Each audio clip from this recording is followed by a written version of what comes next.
got a monitor out. Hello, hello, hello to you at home. Give me 1 second here. I think everything else is good. Let's get rid of this. Get rid of this.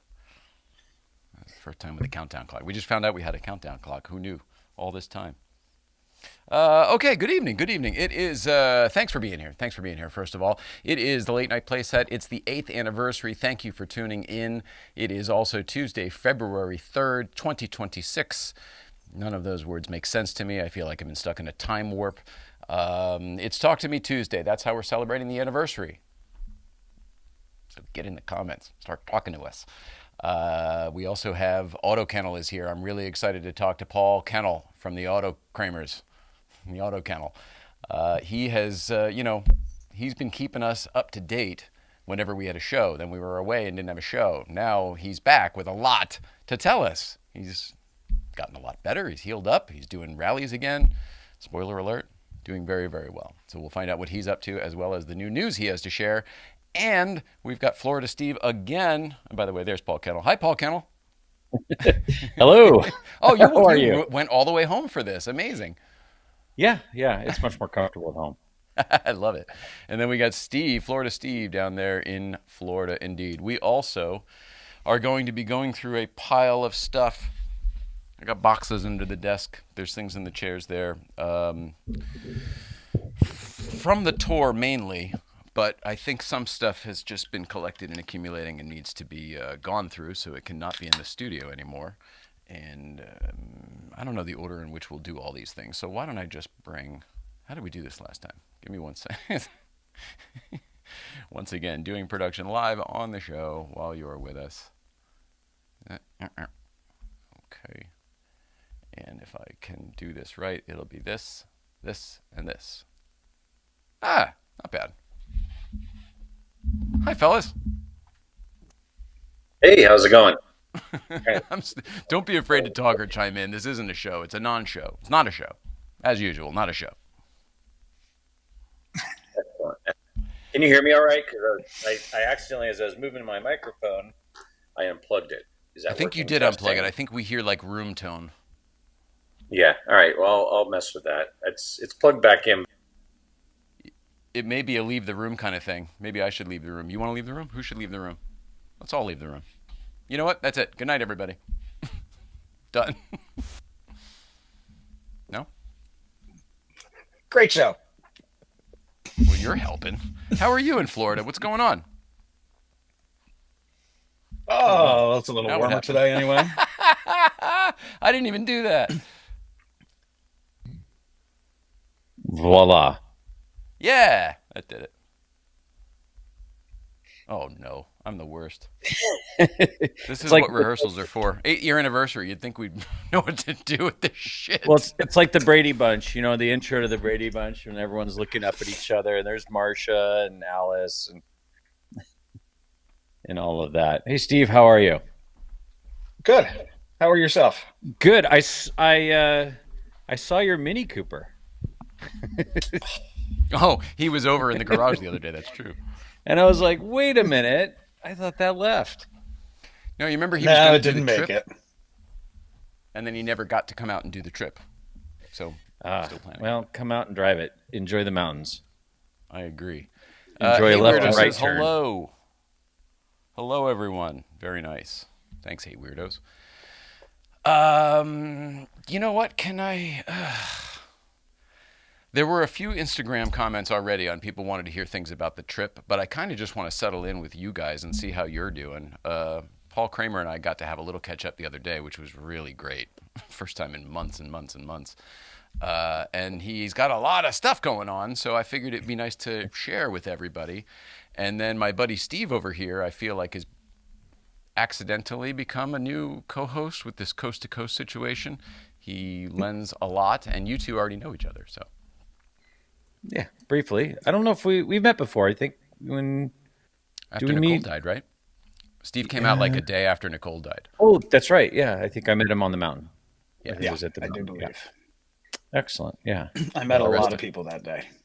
Yeah, overwhelming. But hopefully you'll come out next time and just enjoy the time out here and not under different circumstances for sure. So Yeah. I No, don't remember great to anything in see. that week. I don't blame you. It was a blur, but we have lots of video, so that's good or bad. You got that. But anyway, no, it's. I think we're trying to figure out, Jay. I think it's been 3. I was on a rally when you left to go on your world tour, Yep. which You was left first. middle of October. So I hadn't seen you for 3 months, a little over 3.5 months, maybe. Yeah, it's at least that And because I left on the 13th of October. So it was 3.5 months from when I left, and you left a week or so before me, as I recall. and by the way, I think of you almost every day because when I go into our refrigerator at the shop at the kennel, there is one of those weird Red Bull things. I don't even know what it is. It's sitting in there. And when people ask for, like, hey, is there something to drink? I said, just help yourself, whatever's in the fridge. I've watched so many people pull it out of the fridge, read the label, and put it back in the fridge. So it's it waiting this for one? you, and it's now aged. It's that exact one. Yeah, the It's a coconut berry. pineapple- People really have to like the coconut berry. I love it. I love it. I mean, if it wasn't in the refrigerator, you would think it's suntan lotion. It's just that weird is looking exactly thing. what it smells like. Suntan That's exactly lotion. what it smells like. Thank God it doesn't Hawaiian taste like it. Tropic. So, Yeah. so I do think of you every day as it sits in there, and I'm like, well, it's now maybe it ages like a fine wine. So the next time you come to the shop, you have one of your drinks that I'm pretty sure you left there. I can't wait. I can't wait for another lag. Will there be a lag in the future? There will. We're going to definitely do an open house for Air Water, which is going to be the end of April. But with all the travel coming up in March, I don't know if we'll have a chance to do a lag before that, but I do want to do one. We won't have a food truck. Sorry. That'll be the big change unless someone wants to figure out that part of it. But that's really been the big limitation. I mean, besides the fact that I couldn't walk, but that the food truck was really the deal killer. Yeah. Oh, and cancer. Right. Oh, fucking cancer. No big deal. Yeah. But really, it was the breakfast burritos. We didn't want to let people down, so we said no lag. But no, we've had our breakfast truck is no longer. Am I? But what? There were. Oh, maybe that was your open houses you would do. There's also times when you'd order that delicious pizza from that place. Gina's Pizza. Yeah. Oh, So still so good. is it? I mean, gosh, that'd be great if they opened for breakfast. We usually do that for our annual the Lit Show weekend open house, which sadly this will be the first. Well, they didn't have it during COVID, but this will be the first one in almost 20 years that we're not doing because I'll be at the ice race, and I don't know if we'll do an open house again. So I'd much rather be driving. You know how it is. I do. I do. I'm so excited for you in the ice race. I'm so jealous because this is basically how I grew up driving, on the East Coast, and just did quite a bit, my fair share of it now. But yours is the real deal. You're going with FAT. Yeah, it'll be fun. I mean, they just did one this weekend in Germany or Austria, ZLMC. Awesome. And amazing how many people I recognized that were there, like Verone and a few other people besides Jeff Swart. Who I Me think's too. involved Swart, with it. obviously, I expected, but then I was very surprised to see some of the other people that were there. It was really, really cool. One of the judges was from Pixar, Jay Ward. Yeah, I saw him. I Super thought, cool. yeah, and then he was in St. Moritz. I was like, wow, the life As you do. of a cartoonist. So, or an animator, He's- sorry. Animator. He's so much more. He's one of the brains behind it too. I think he's one of the reasons Cars was so good, having kind of that kind of car consultant, technical consultant. Well, I have to go back and watch it because the other day when you were on the show talking about it, you're like, okay, 1 and 3 are good. You sound like Star Wars guys. 1 and 3 were good. 2, I don't know, and 4. And I'm like, I just remember 1. I feel like I watched one in not Tokyo. That's Fast and Furious. Well, one is spectacular. The 1 is great. I mean, it's Right. It's Doc Hollywood, with cars. So it's a great story. And then 2 is sort of more Mater's story, and they do like the world circuit. They're going all around the world to the different racetracks Okay, that's around it. the world. Yes, And it's that's kind the of one I there's remember. all this B story about biofuel, and it's really more Mater's story. He gets sort of sucked into a spy drama. Right. You would know if you saw that one. It is Yeah, quite no, funny. I do remember that one. I don't. It know doesn't if have the I've seen heart any of the past first it. one, but it's very funny. Yeah, I don't know if I've seen any of the other ones because I think by the time we got to the 3rd, my nephew, nieces, and daughter were all grown up, Yeah. and that was when I would see it. I would go to the theater with them. I that highly I'm trying to recommend. find. A lot of good heart in the third one. And thanks for watching the Excellent. show, by the way. Yeah, always. So you watched with Well, Steve and me last week, then? yeah, That, and I think I can speak for a and lot of Brendan. people, the good vibes people. For us, we don't see you for 3 months, and then we get on your Instagram these little 10-second clips, 30-second, maybe a couple minutes that tell us a little bit, but you can't really see what's happening with you. Right. But that was the first time it was, an hour and a half that we could see, okay, he's alive, he looks good, he's all right. I Thanks, think. man. It is weird because this trip was different in that, one, how we needed to capture it for the mobile one of it all, but also, they're a big company. They have a rollout, and there's ways that you're supposed to do things and whatever. So me and my willy nilly, just kind of post all my stories every day at night. It just kind of didn't really work. But I tried to keep up as often as I could. Also, this trip, while we did a lot and went a lot of miles, it moved very slowly because of life, car stuff, weather stuff. And so, there wasn't necessarily an update every day like there usually is on the Grand Tours. So I appreciate you saying that, but I don't know. Thanks for paying attention. Surfer Girl, hello, everyone. Hello, Surfer Girl. Hello, Stephanie Pete O'Shafe. Am I saying that right? O'Sheaf? Hey, congratulations on 8 years. I don't know if it really feels like that. What do you guys think? Because you've both been here from the beginning. It's been like a lot of shows over 8 years, not just one. Well, that's the thing is you've evolved. I mean, it was a whole different thing in the beginning. I think I tuned in at the end of right when you were tracking the Dave Letterman set. Really? That's, I think, right before that, because I remember I tuned in. I'm like, what is with this Dave Letterman thing? Right. And you were tracking it across the country, and I think you were still in the dining room table kind of set up. Yep. I think that, and it was definitely Life with the Ryans. What's that? Yeah. It was what? It was definitely Life with the Ryans, I think. Oh, that's right. I think that was the name of the show. Yep. Wow. Right there. Yeah. Oh, I love the emojis. See, Steve, we're joking about it. We have someone who gets mad when we send emojis because he says that's a millennial thing or a Z-Gen thing.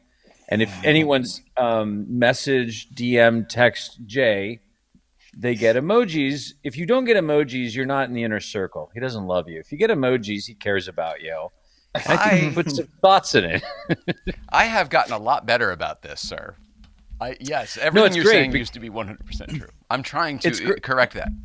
I didn't used to have as much time on my hands when I had, Nicole with what we were dealing with. So it was like a response at all. I thought I was doing good, but that irritates some people. It's not enough of a response. No, I think it's sort of like a language. As you talk to friends before social media, before all the way we can interact and connect, you learn your friends, in the playground later on, hanging out. You learn their idioms, their the way and this is just another way to transfer who that person is, now good or bad. But once I found out this person hated that, I go out of my way to send an unusually a large amount of emojis to the guy because it's so much fun to watch him squirm. But the funny thing is, like Jennifer, my wife Jennifer, she'll send me emojis, but they're hilarious. There'll be like 30 emojis that will tell this entire story from beginning to end. And I'm like, hieroglyphs. Oh, she went, yeah, it's literally like Egyptian hieroglyphics. It's like, okay, I went to the store. I'm going to go take care of my mom. I parked the car. I took the trash out. I fed the cat, and there's dinner sitting at the table. And she could do all that with emojis. And it's fun. You sit there going, what am I doing? Do I go to the toilet first or go eat dinner? You can picture Jennifer doing that, right? I can. Yeah, I can. I can also understand the irritation on the other person's behalf. You know what I mean? I wasn't intent. It's like so many things, people who, everybody irritates somebody, right? Like nobody's perfect. But most of the time, most people aren't intending to irritate other people. They're just being themselves, and sometimes that's irritating to other people. This was one of those for me. I wasn't intending to be inflammatory. But I think it's loved funny that you now have taken it to a whole nother level. Because the thing that I'm talking about was years ago. Years ago. Oh yeah, But you still deal with the same guy and still do the same thing. It's very funny. absolutely. Solidarity, man. I appreciate you paying attention to the trip. I've been decompressing ever since. The fact that we're doing a second show here means I've been home for a week. That does not feel like it's the case. I know it is. Yeah. Weird. Yeah. Ooh, weird. You guys. Well, first of all, if you don't know each other, but you know of each other. You both know of each other, right? We don't need to do all that. Right. What I know, absolutely. It was a blur when you were here, Steve. I know you are a childhood friend of Jay's. Going, would you say he's your longest friend? Like you're still in communication? Absolutely. Yeah, we figured it out. I was 16 when we started hanging out and becoming friends, and I don't think I know anybody from before that still in my life. I don't think so. And Kaz was after that, right? I was 18, yeah. Yeah, I was still in high school when I met him. Oh, I guess I still have high school friends, but we're not like regular in touch. It's like, on Facebook or whatever. Right. But Steve, you were before Kaz, because Kaz was a work friend that became kind of a lifelong friend. Yeah. Yep. I met Kaz right after my dad died when I started working at Saturn. Saturn, the car company. Nice. Different kind of car company, different kind of car. Wow, you still remember it. But so Steve, you guys went to high school did all together, the advertising right? and all the campaigns for that, and it was a big deal back then. Big deal. That's hilarious. I never thought of telling my husband my daily activities by emojis. Surfer Girl, what would you like to talk about tonight? This is your show. You and anybody else who's in here. Right now, I'm just going through some what's in the box. You don't have a jingle for that? I do, but she's not here. Oh, I was just thinking, I wonder if I should try to get her on the phone. This is that segment we love to call What's in the Box? And if we had her here, she'd go, What's in the box?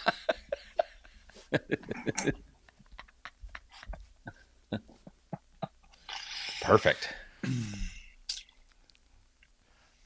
going to see if we can do this. I'm going to waste everybody's time here on the internet and see if we can do this. It's worth it. Yeah, if we can can play on your phone. What? But he's playing on his phone. But Paul, to answer you from earlier, no, we did not go to high school. Okay. We met. We were both still in high school. Oh, okay. All right. Yep. So both in high school, but I couldn't remember how you met. Was it through work stuff or? We bounced a wedding. You bounced a wedding. I'm so glad you guys are That's talking. how we met. Wow. So wait, did you know the bride and one knew the groom, or how the heck? We both met through the groom because Okay. we both knew the groom. But both showed up uninvited to the wedding, or bounced, or that's crashed. We were invited to the wedding. Okay. We were asked to keep someone else out of the wedding. Yep. Oh, hopefully That's not a true the bride. story. Wow. We were both groomsmen and what do you call the ushers, and he said, "I need you to do me." Oh, none of this is important. But let's see, what's the best way to do this? We were just about to start our favorite segment, "What's in the Box," but we couldn't do it without you. All right, now one more time with audio. Right now, I can't be so loud. One more time. What's it called? What's in the box? Oh, it was so worth it. So worth it. Thank you for that. Thanks for shopping. Sorry to bother you. No, I knew it was important. I knew it was good. Hi, everybody. Perfect. Thank you. Oh, by the way, yeah, look at this new, it's back there now. Whole new thing. Thank you. Okay, love you. Bye. Okay, you're welcome. Love you. Bye. I don't know how to hang up. Sorry, everybody. Everyone's just waiting for me to do something. There's just painful silence tonight. I don't know what it is. I'm going to get flop sweat. So what is in the box? So is this all stuff that was sent to you while you were gone? Well, some stuff is. Some stuff is just stuff that happened along the trip, and I'm calling it What's in the Box, mainly because we had that lovely jingle, as you point out. This is a collection of Batmobiles. Thought that was kind of neat. Somebody gave me because of the situation with everything. There's a bunch of Batmobiles there. Do you need to see them up close? Nah, you don't. Unless you want them, in which case they could be given away. We can go into the giveaway pile. Thanks to Mobile One for giving us all those goodies, including the stickers for Yellow Car. Let's see. I got tons of other stuff. The ammo video, Paul Kennel. What'd you think of the ammo video? Oh, I loved it. Larry Casilla. I was my first thought was like, what do you think he could do with my green 911? I know. He'd just go, I cannot do anymore. I cannot put paint back where there's no longer paint. Well, that's what I thought. The funny thing is when Larry and I were on the phone talking about, I was already in Connecticut. We knew we were going to do it, but he was trying to, in his mind, put it all together. And he's like, so we got to figure out what the story is for the car and everything. And I was like, oh, well, let me send you some videos. This car has a story. And then he goes, okay, well, do you have like touch-up paint or should we get some from Porsche? And I was like, you're going to, it's going to take you a year if you're going to touch up. It's not possible. Yeah. And he started to get it, which was pretty funny. Lots of stickers from Mobile One, which is super cool. This one still doesn't feel real to me. I'm amazed. And then some stickers from Mark Permanik and his 356, which is so cool. I know these are far away. It doesn't really matter. This is housekeeping for me. I'm getting everything out of here. Danbury Chive Pub Crawl, the Rumble on Mill Plain, more Danbury Chive stuff. Okay. Somebody. Do you know what the official name of the Pegasus horses? Did they go through anything on that, or did they like quiz you on that? No. Do you know? Yeah, I do know the history of it. I did learn all of that on this trip because of my father-in-law. He told me all about Standard Oil and some place. It's a little town in upstate New York outside of Rochester, not Saucony, something like that. And that was it was that oil company, whatever, that started using the Pegasus that we all know, and it became Mobil Oil. They literally call it in corporate the Flying Red Horse. Oh, that funny! So we don't call it a Pegasus. I love it. They just call it Flying Red Horse. I don't know why. Maybe Pegasus is a trademark thing. Who knows? Yeah, or just because it's a fantastical fantasy creature. Yeah, mythological thing. Yeah. Old school matchbooks from Poe's Tavern in Neptune Beach. Super cool. Hanging out with Mark Permanik. That's become a tradition. We go there every time. I think it's also his favorite restaurant. But I love a place that has old school matches, even though smoking is not cool anymore. Good Vibes Only Magnet from the Casman, I believe. Very cool. This was a cool gift from Brandon when we were down in Florida doing all the Adam the Woo stuff. He went to some, I can't remember what it's called, but one of those antique mall kind of things, and he found a TV guide from my childhood. Found a TV guide from 1993 when this is the summer Letterman was about to debut with all of this stuff. Pretty funny. No, I don't collect TV guides or anything, but it was just a nice gesture. A bunch of Adam the Woo stuff here. It was Letterman, though. Yeah, for sure. And I remember this. There's tons of pictures in it. I remember when that came out. It's one of those things like, I wish I held on to. So it was a nice little gift. Big the Foot, which this is all Adam the Woo stuff. I know probably the car people don't really know Adam the Woo as much, but he was a big deal this last year of my life. These are some prayer cards from his funeral, some other things, and some stickers. So Adam the Woo stickers. I've got a bunch of Adam the Woo stickers. So if anybody wants some, I would love to pass them out if he was a big deal to you and you liked him. It's really cool getting to meet his parents and sister. Weird. The weirdness was that the math is the same as what I just went through with the Shabbats. It's the parents are still alive, probably roughly the same age as the Shabbats, and then the younger sibling is still alive and their spouse, which is exactly the same math that I was just going through with the Shabbats. So it was very strange and interesting to be there. And then I told the other day, I kind of accidentally spoke at his funeral, which was not intentional. And then this is a weird one. These car pins are big these days. You did one for La Tortuga. This one is a purple DeLorean time machine with the Ghostbusters logo on it. The DeLorean sounds a little busy. You can't make this stuff up, but that's what it is. Oh, that's way too dark. Way too dark. We got to figure out a better way to do this. I'll figure it out. Way too dark. I think the camera needs to be back where it was. Yeah, it's too dark. Never mind. How about that though, huh? No, still too shadowed. So who made that for what? And did they know that they were sort of mashing two different? They must know. Yeah, Ghostbusters logo. I mean, this is what everything is these days. Everything's a mashup. Everything is Ready Player One, and I didn't even love that movie. But everything seems like there's Transformer toys right now that just came out that are the Ghostbusters Ecto 1 with all this shit on it and the logo, but it's red and it's a Transformer. I can't explain it, but the kids love it. The kids love it. The kids love it.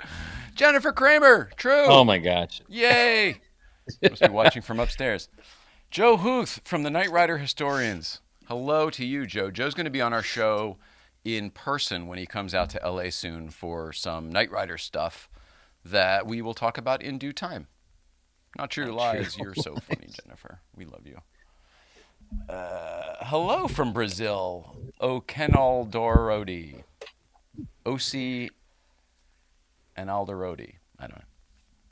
Good to see you. Oh, What should OC we talk anal about? Dorodi. Oh, I met Adam's cousin on Saturday. Oh, how about that? Very nice. I bought some of the Adam cookies she made. I'm going to give them to some of Adam's friends when I'm in Orlando in 2 weeks. Cool. Wait a second. In 2 weeks. For my birthday. Happy birthday. Last time I saw Adam was for his birthday. And AutoKennel and I were just there yesterday. It was at Bob's Big Boy. We did that. Oh yeah. Thanks for breakfast the other day. You're welcome. I had lunch. That was fun. Oh, yeah. Well, I always eat breakfast when I get there. Tons of receipts that I probably don't need to go through here. This is kind of funny, especially for AutoKennel. Because AutoKennel was recuperating outside this building for, I don't know, a month or so. Yeah, a little over a month. Yeah, the Nakatomi Plaza. Yeah, you've And I got a think better people think version. You've got a better version of this for me that I think will probably make it. I know. I should have brought that on Sunday, but it's funny how just out of boredom that is in the viewfinder of my bed. In the hospital is the Nakatomi Plaza, and then people think you're like really obsessed with it, and I was like, no. I was bored, and that's all I had to look at. It's my only view for a month. Yeah. Yours is pretty cool. I'm looking forward to because it came with the with the DVD package or whatever. This is kind of a little 2D thing, but answering the question whether or not Die Hard is a Christmas movie.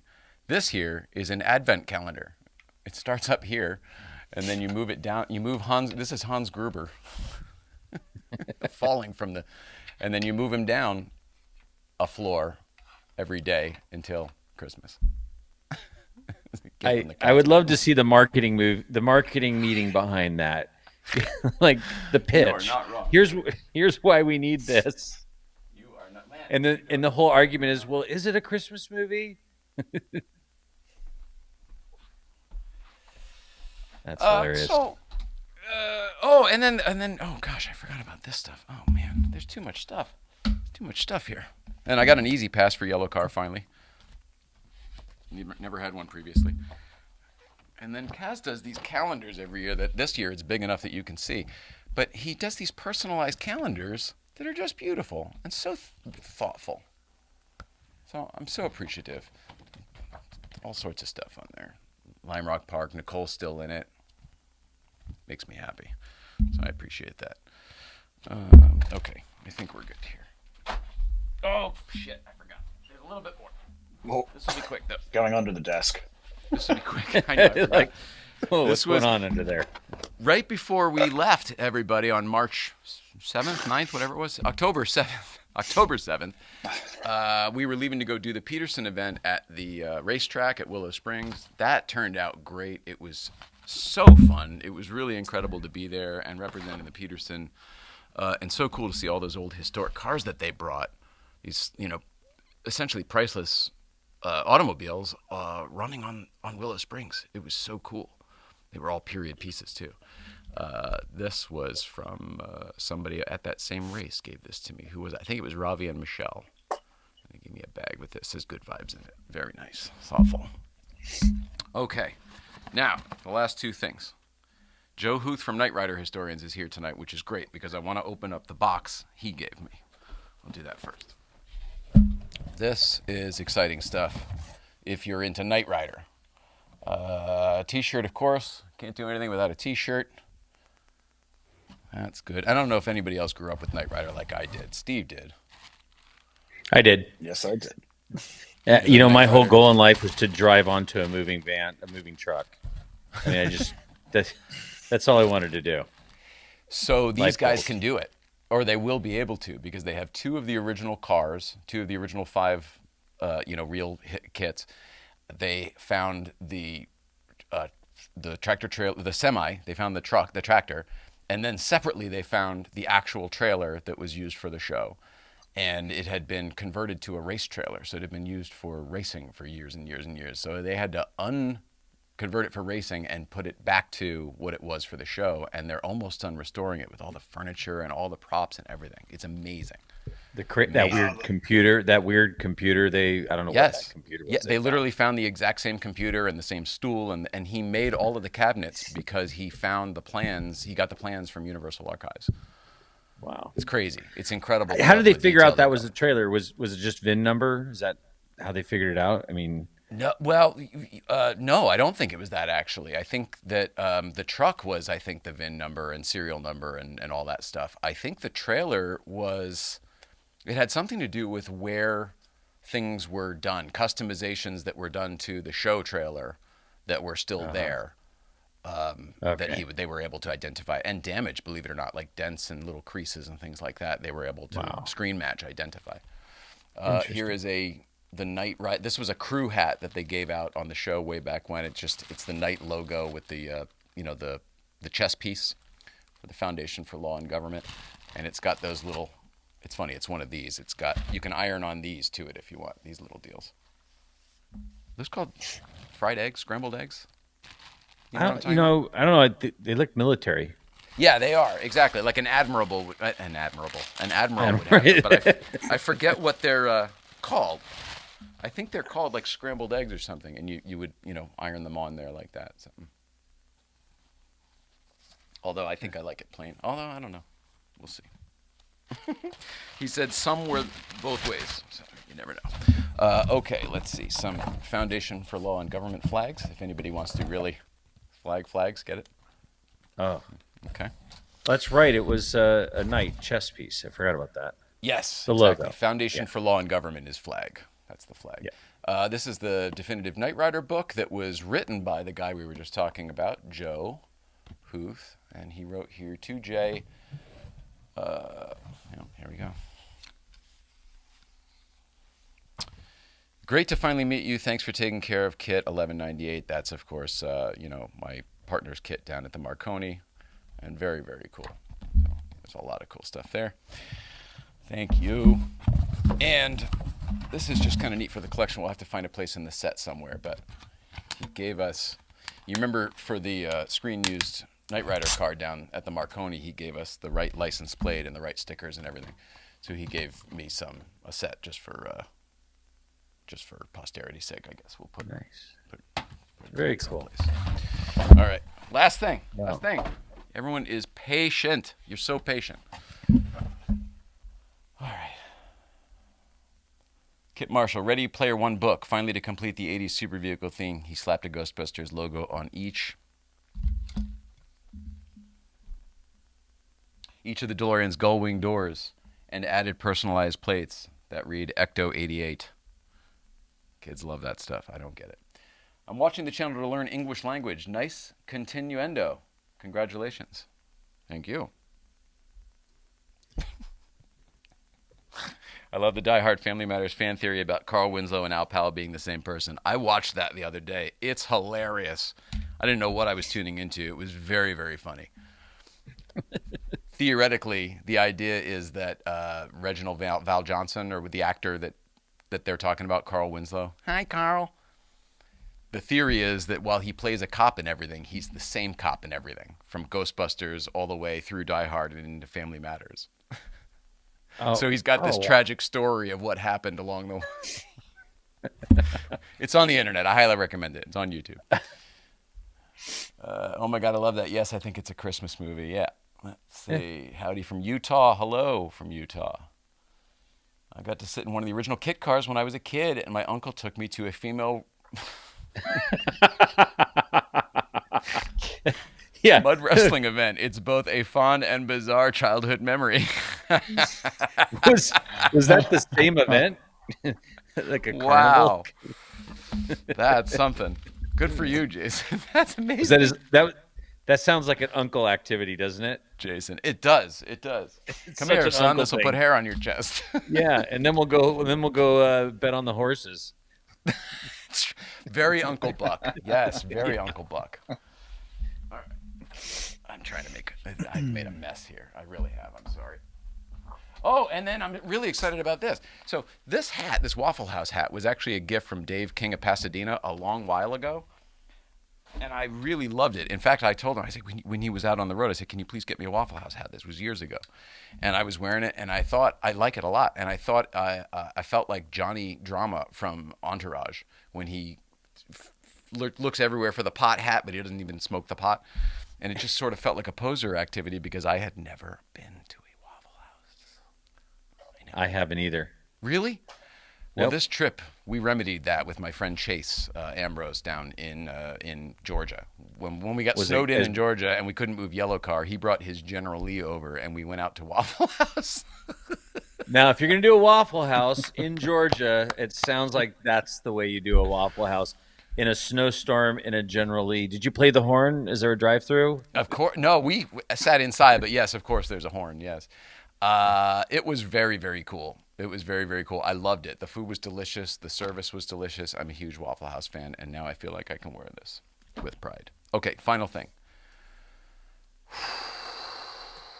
haven't even gotten to enjoy the Red Bull or the coffee yet. I guess we don't need it tonight. No. You're good. I know. I've been going around the country for 3.5 months, and now I've been sitting still for a week, even though I pace around the apartment all day on the phone or emails or whatever the heck. It's very funny. Does anybody know what a pop is? A Funko Pop? No. Nope. Anybody at home? The home version. Funko Pop. Funko, is that like the manufacturer? Yes. Or the brand? Yes, it is. Oh, those These things. little things. Okay, yes. You've seen these little things, right? With the big Yes, head yes, and the sir. little body. Yep. This one is Sloth from Goonies. This was also a gift to somebody from the, I think it was Kaz as well. That's the interpretation of Sloth from Goonies? Yeah, Oh, him at it's the end. He's got the Superman yeah. shirt on and the pirate garb. And the dental work. Well, that's it's in the crooked eye. If you're going to get specific, these are physical deformities. Yes, because he was dropped when he was a kid, as they get to in the movie. You ruined it. Damn it. Oh, you were just about to watch it, weren't you? Magical things always happen at Waffle House. I once met Andy McDowell and her daughter at a Waffle House in Asheville, North Carolina. North Carolina. Asheville, North Carolina. Wow. Okay. Well, these are the rage, these pops. I'm not into them. This is the only one I have, and it was a gift. It's super cool because it's Sloth from Goonies, so it goes up here in the little Goonies section. Okay. Gift from who? But Kaz, for Christmas, which is ironic because I ended up spending Christmas with Kaz, but he sent my gift to Los Angeles. And when I got here, I received this. Yeah. Funko Pop. Yes. Is this like a modern day Cabbage Patch thing? Yeah, I think so. Well, except that they're super easy to get. Cabbage Patch, the rage was sort of like how impossible they were to get, as I recall anyway. Okie doke. That's pretty funny. Is it That's is it pretty Chris funny. Farley? No. It's here, I'll just allow me. I think we said okie doke. Oh no way. It's a J Ryan 111. We'll take it out here, but there's a okay.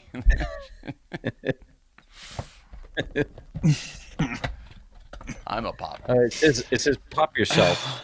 Go pop yourself. What's in the box? More than that, you can pop your friends. Wow. Oh, this is pretty funny. I mean, they got this. This is good. You know what? It's a modern one because they got the salt and pepper hair. They nailed it. Wow. This is crazy. It's today you. Yes, today me. Except that, so Danbury Chive, Kaz, is the one who, wow, that's amazing. It's got my little sweatshirt on, it's everything. Danbury Chive is the one who made this, and it's Jay Ryan there with a little salt and pepper hair, very funny. And his phone. What's he holding? It's my phone, because I'm All always right. posting. And then the pictures he always takes, his cat is always with me. So it's got me, my phone, and his cat. Which easily could be my cat, because I was the same way with my cat. That's hilarious. That's adorable. Thank you, Kaz, man. That's lovely. So now, does this make you a collector of pops? Oh, shit, because I have more than one. Yeah, get more than one. You're a collector. You have a collection. I know. Well, I don't know. Where can I go? Maybe I'll. Oh, that's kind of perfect. Oh yeah, we got to figure out a way to make this work. This is good. this needs to happen.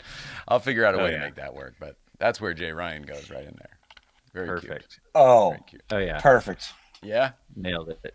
And then the cat will just sit shotgun. There you go. Whoopsie daisy. I'm sorry. There we go. Got it. Okay. Thanks for being so patient. Oh no! Oh no! That's Jay Ryan someday. Oh no! What could happen? Oh wait, that's me. Oh no! Shit. Oh, he got us pops too. Oh, that's hilarious. That's hilarious. Oh God, is my? Don't Oh, think I have a Steve real looking at hairpiece. bragging there. Hilarious. That's so funny. I didn't know that's how these. I wonder if Sloth's hat comes off. I wonder if they're interchangeable. Oh well. You want to wear? You can be a pirate one day. You can play with your dolls and.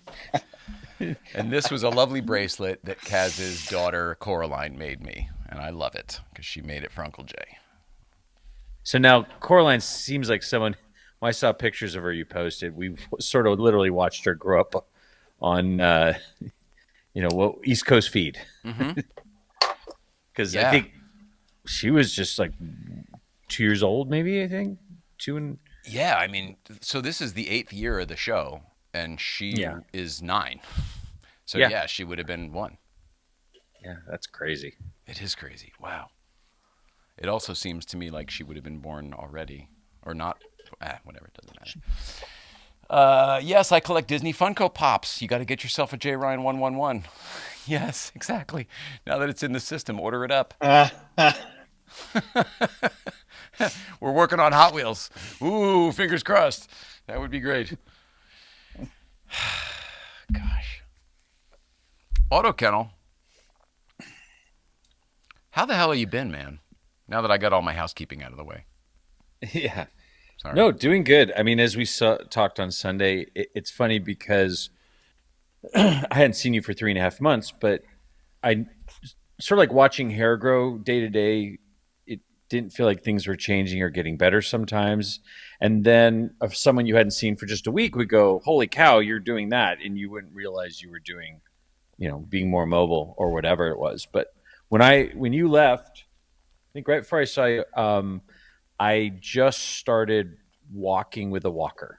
Like I could make motions that look like walking. And then I left on a rally in a Macon and used and just being gone on that rally for a week and getting in and out of the car and using the walker was therapy in itself. And as we talked about, I'm now pretty much walking. I have a walking stick cane thing I'll use just to keep me from falling over and getting stronger. And now it's sort of that last 10% of mobility that, you usually have an exponential curve. Mine feels like the other way, where I am now starting to slow down and plateau at the top and just trying to build the rest of the muscles. But met with the doctor a week ago Monday, and basically after the scans, cancer's still gone. All looks Excellent. good.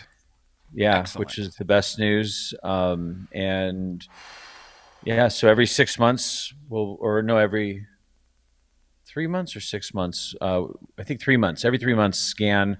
He reviews it, move on, and Okay. yeah, all good. I'm trying to find. You sent some photos. Do we put one of those warnings up like, "Hey, this, turn your head away if you don't want to see anything." There's no blood, but I don't know which one to do first. One is doesn't the matter. whole pelvis, and one looks to be a little zoomed in. So the whole pelvis, you can do that one first. So that was, there you go. Look at the fun time happening. That was in October. So that was the first, 3 month check in after surgery, really looking at did the prosthetic, is it where it needs to be? Has it moved? You can see those big screws. So I actually, and Jay, you remember my doctor, Dr. Bernthal, Ron Bernthal's brother, and the actor. So anyway, Not Ron Bernthal. or John Bernthal. John Bernthal. Yeah, but John the Bernthal is his famous brother. freaking actor, it's his brother, and he looks exactly like him. Yeah, they do, and it is unsettling a bit. But anyway, so this was the first time when I met with the doctor, Dr. Bernthal. He actually talked not about the wound healing, but really like, hey, what's going on inside with all the structure? So there's that long thing going down into my femur. That's kind of more traditional hip replacement, but then all the other stuff, it's all 3D printed out of titanium with a stainless cage around it. And then those big long screws are cobalt. And you can see they go deep, deep into the pelvis. It's like anchoring footing for a house, like a foundation. Because where this all is basically what is the foundation that holds the left side of your body up from falling over. And it takes all the different stresses from up, down, every, three-dimensional stresses besides just the hip. And this is why they were so nervous, Jay, when, the first, we found out afterwards, the first 2 or 3 weeks, it's so delicate there and so easy to dislocate. And what happens is when you dislocate this, it's like taking a plastic door panel piece on a BMW. Once you take it out, it doesn't quite go back in right. You need new clips. It's a little. You need to, but you could like fudge it and wrap some electrical tape on, make it work for a little longer. So that's the problem, is when this dislocates, it's not like, someone dislocates a shoulder and you just, like whack it in like they do in the movies and you move on. This, now each time you'll lose structure to actually keep it so you can use it as a leg. And so that's why they were so hypersensitive. So then the second slide was basically, one was the x-ray, the other one was a CT scan. And this was basically them to look for cancer, to look for, you can see, because it's a CT scan. By the way, I can't get MRIs anymore because of all of that crap. But the metal, yeah.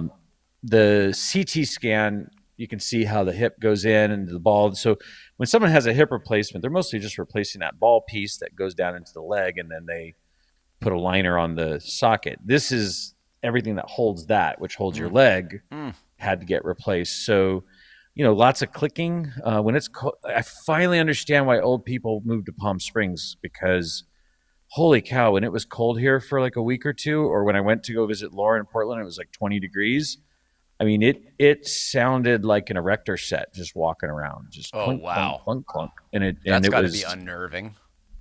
unpleasant. Do you feel it? So then you try to walk where you don't click everything. But yeah, I like Tin Man. I just need oil.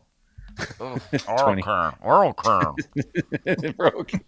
But so the good news is the awesome David Leslie, the Metal Hip 1963. Club. Wow, I have 2 metal hips, but that one is unreal. Well, the funny thing is, every time I go see a new medical professional, whether it's a physical therapist, occupational therapist, another doctor, the CT scan guy, a radiologist, they read my chart and it's always the same expression. They're reading through, trying to figure out what they got to do and who I am. And then their eyes go big and they look at me. They kind of like look me up and down and they're like, that's a big surgery. And I said, I asked my friend Jay, he knows how he waited through the whole thing. Oof. So it was half a day, 12 hours. Yeah.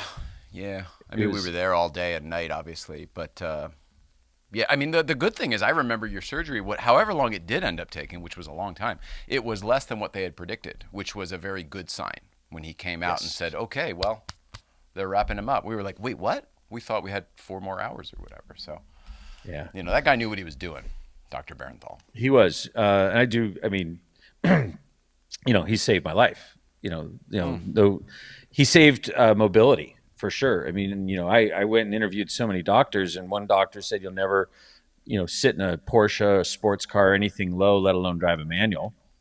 And I still famously remember when I asked Dr. Bernthal, he was never one to say, no, you'll be fine, you'll do this or that.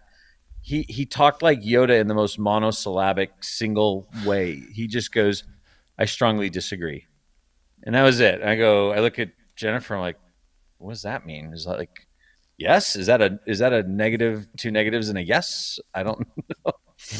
So the funny thing was the first time in October when we saw that first x-ray and everything was healing, he saw me standing up and he had this look, because you remember when in the hospital, I was not a person from my belly button up. It was all about the wound. He would come in, how you doing? Boom, look at the wound. He'd business only. Kind of be business only. No small talk. No, how you doing? I mean, he was very pleasant enough, but there was no niceties. There was no niceties. Just get the job done. And I was literally just a wound he was trying to heal, and nervous, and very nervous about it, for rightly so. And so this was the first time, we're talking not about the wound, but like, am I healing? How does it look? I'm standing up. I'm moving around. Is this good? Is this bad? And he had like a grin, and so we get out. I go, that's a man who's proud of his work. That's what I see. Bam! Exactly. Because he goes, I go, Jennifer, I think he smiled. And he's like, I did that. Yep. All me, baby. Did he ask about, are you able to drive the cars? Because he knew in the beginning, like he chose a surgery for you that would fit the lifestyle that you were trying to continue living. And that's why he chose what he chose instead of going other routes, right? And you got to remember when he is a high demand person, very, very busy, and he wasn't even first choice to me. It was like the 11th hour, called an audible and switched over. He didn't get to design his own prosthetic thing. He had to make do with what was already in the works. And I always I'd ask him, I never really got a straight answer, like, why me? It wasn't like I was like some famous person or whatever else it was. And I do wonder if maybe was it the challenge? He's like, well, this guy's going to be reasonably active where I think it'll start. I mean, like if I was doing, triathlons, he might be like, ugh, this is going to set up for failure. But he's like, he looks at me, he's like, he's fat enough, he's active enough. I think we can make this work. He's active, but not too active. So, a high chance of success, but I am very grateful. And even through his hubris and everything else, it was worth it. Sharif Baker Van, she fell and fractured a vertebrae 2 weeks ago and never knew such pain as that. I'm so sorry, Sherry. Can't even imagine this. Yeah, AutoKennel was laid up for a while. Well, and you probably saw me at the most pain I've ever had in my life. For sure. I hope so. I certainly hope so. Not even close. I hope so. I hope there's nothing worse for you. That was rough. You're like, are you giving me all the drugs? Don't hold back on me. Well, we could just see it in your face. Any kind of move, you'd be fine, static, and then any kind of movement. It was tough. It was tough. We felt terrible. Everybody wanted to do something, that you wish you could take somebody's pain away. That was same thing with Nicole. You just wish you could take somebody's pain away, and you had to go through. Sorry, buddy, you had to go through it. Oh, I know. And it does feel like a distant memory. And the funny thing is when we saw him last Monday and we didn't say anything about this ice race thing coming up, and I go, and Jennifer's like, do you want to tell him? I'm like, no, he just, I go, okay, fine.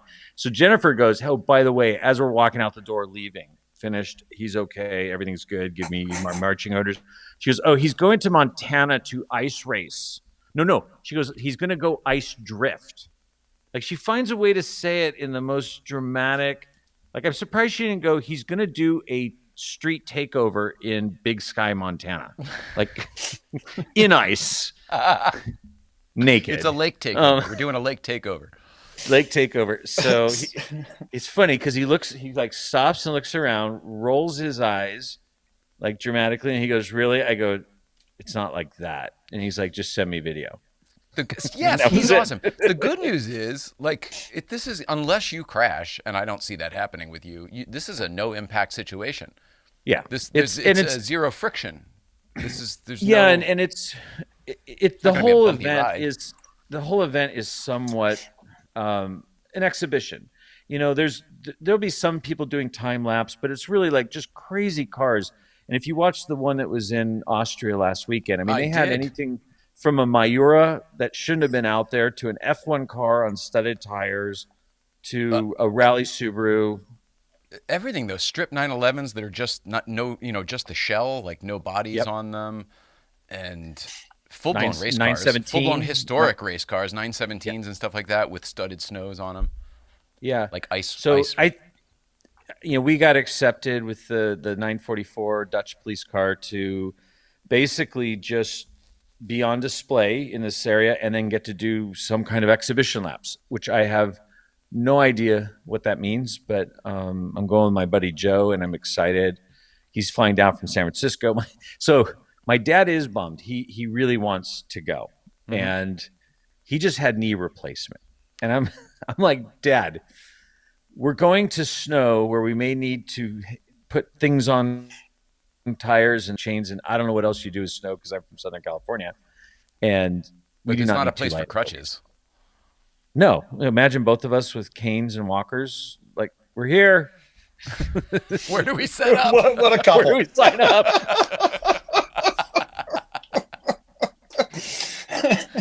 Yeah. Oh, the Para Ice Olympics. Sorry. 2 doors down. I live in Utah, and the weather makes my hips unhappy. Yeah. Move. Dustin Mary Johnson, That's love. Congrats on the 8 years. Thanks. I didn't realize it. A lakeover, one might say. Takeover, lakeover. That's pretty good. Frozen lakeover. That's funny. I didn't realize the anniversary until the calendar. Like, I didn't realize it was coming. I didn't. Whatever. Obviously, we would have planned more show. Yeah. Well, you haven't been home either for a while. No. Straley, how are you? I've been talking to you more now that I've been home. I talked to you so much on the trip, and I loved our time together in Florida. But how are you doing, buddy? Florida Steve. Doing good. It was a little warmer. Got to go out to work on the boat today. Did no you? dolphins You went out to the chasing. Yep. Wow. Yep. It was a cold ride home. Was it? I mean, you How saw cold? the videos What's the last temperature there week. now? 60. Wow. I mean, I would have loved that when I was there instead of the 95 or whatever it was. Yeah. I miss that hot. I'm ready for hot. Yeah, your old body's ready for the heat. All of my parts and pieces hurt when it's cold. AutoKennel and I do not function well in the heat. No. Actually, I think I have, like my mom, a 3-degree window of comfort, like 69 to 72. You just have to be within the parameter. I mean, if you looked at my Nest thing, it's literally set for 68 to 71. Like, that's it. And because we have this weird weather, it's like air conditioning and heat. It feels like Mr. Heat Miser, and they're like in a full WWF match inside my compressor thing. And your electric bill. Yeah. Well, no, it's electric and gas. They're fighting it out, and I love it. That's nice. I love it. So Southern California Edison and the gas, they will send you like not a bill. They'll mail this thing. It cracks me up. They mail you this envelope. They printed on tree, whatever, to tell you, shame you into how much energy you're wasting. So that's funny. So like, if you simply move your thermostat up to 74 degrees or something like that. But they mailed me a thing, and they also say, by the way, look what your neighbors are how little energy that there. It's like this hypocritical guilt trip. Like, we're gonna mail you something to tell you you're wasting energy at a higher rate than your neighbors. Awesome. Thanks. Thanks. Love you. Appreciate the reminder. I'm gonna. It's 50 out. I'm gonna turn the heat up so I can, or turn the air conditioning on and the heat. Perfect. I'll run the washer and dryer and dishwasher. Might as well. AutoKennel, when I saw you last before this trip, well, how do you want to deal with it? How do you want to talk about your new thing? Don't let me put words in your mouth. No, sorry. Have for those of you who follow me, we were on another podcast. There was myself, the host, and there was 3 different guests that came in. It was sort of a revolving door, and I was a bit frustrated. And I wanted to do the show with the people I really like to be with, the people I like to talk with. The podcast was never about generating revenue more than just sharing my thoughts about the industry, what I do, the hobby, everything about what I love, and that's part of my life and work, with others, with people that I like do the same thing. And so the 2 other hosts were Casey Parkin, who owns Group C Curation, and also David Van Epps, who owns Sonderworks. They're on the East Coast. David has a Porsche restoration and service shop, does amazing work with upholstery. You know, he's known for his upholstery for sure. And he's in North Carolina, Charlotte area, snowed in. Definitely heard of Sonderworks. Definitely. Yep. And Casey worked for Porsche, knows Ray, and all the guys at Porsche North America. They used to be at Porsche North America. He runs Group C Curation, which he finally, after, I don't know, a decade plus with Porsche, doing restoration challenges, exclusive ordering, things like that, went on his own, and he manages collections. Owners who have larger collections need people to take care of the cars, coordinate getting them serviced, all the things you have to do to enjoy these hobbies if you have a lot of these cars. And he's doing that and selling cars for them on Bring a Trailer and other things like that. So we went off and opened our own new podcast. We recorded our 2nd show today, but it feels like old hat because we've done over 50 shows together. The podcast name is called Switched Opinions. And I don't know, there you go. We got a logo. And our tagline is, we're not sure, but cars are involved. And stay tuned. It should be live on wherever you get your podcast. It'll be on YouTube, Apple, Spotify, all the different sources. And it should be hopefully within a couple days. We have the logo, we have the intro, we've already got some shows recorded. Wow. We're gonna talk about, I think, all the things that people like on the mountain ask me about, the questions, what's my car worth? What are these things selling for? What should I buy? Where do you like to drive? How do you do a rally? All this stuff. Yeah. A little more, I don't know how to say this. You guys are just going to be a little more of your like friends hanging out, a little less structured maybe. Is that the idea? The last one was kind of very regimented. There is going to be structure, and you have to do that just so you. I mean, if there's something that's fun and interesting, you sort of just ditch it and you go with it. And it's and that was, to your point, it was almost so structured that we had to get through stuff. The podcasts were long, and in the end, sometimes you get to second base and you just want to hang out there and you want to just talk about whatever it is because it's such an interesting topic and it engages everyone. Mm-hmm. And so I think there will be less structure in terms of being able to do that stuff. But, between the 3 of us, we have, almost a century of Porsche experience. And, from the dealer side, from the restoration side, and from the sales side in, the vintage market and all the other activities that are involved with it. And, sometimes you watch the whole hobby kind of get derailed because social media is pushing things one way I can't re-educate the whole community with each car I sell with like, hey, this is what the thing's really about. And this was sort of a voice to, when someone says, these are the best cars, and I can tell them, no, I've driven lots of them, and they're not the best cars. I mean, one of the funniest moments was right after I got out of the hospital, one of the first things I did, I was just craving my car family, like not in the hospital. And I super appreciate how many people, I mean, it was ridiculous how many people came and visited me. And I was so humbled and honored and grateful because it just, boy, man, it made the time. It just took, it was the only non-medical thing that I didn't have to take, swallow, inject to make the pain go away, at least for a minute. Everything else, I couldn't watch a movie or whatever. So as soon as I got out, Matt Farah had a party. I forgot what it was for.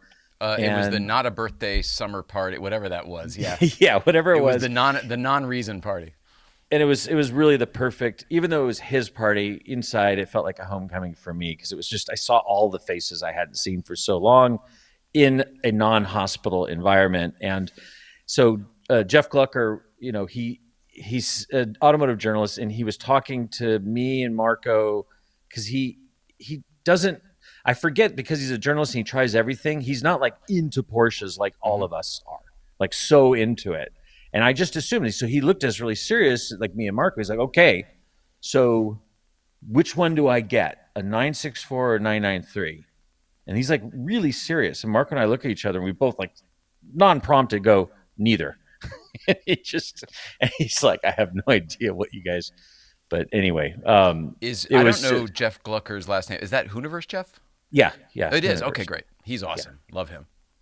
Yeah, no, he is great, and he does some cool restorations, has a great channel. I can't remember which magazine he works for. I can't remember, but a very well-respected automotive journalist. That was a fun party. I don't know why I thought he was freelance and wrote for multiple he might be places, but I mean, I didn't know he was getting a Porsche. That's cool.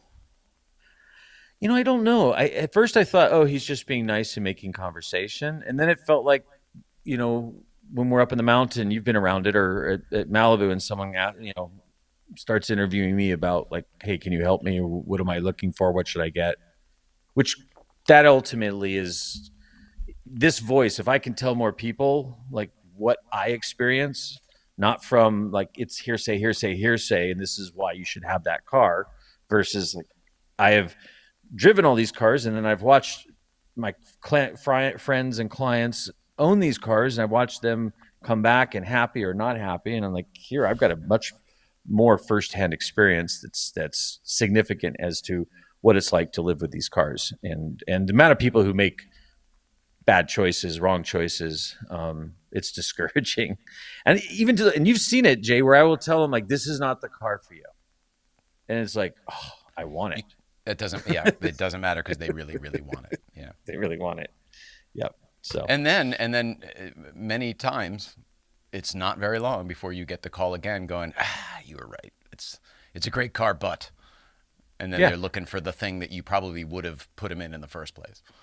It's perfect for, one of our friends on the mountain, Bob, that the 997 he bought, which is great. I got to sell it again and I've sold, that was the 5th time I've sold that car. And you're kidding me.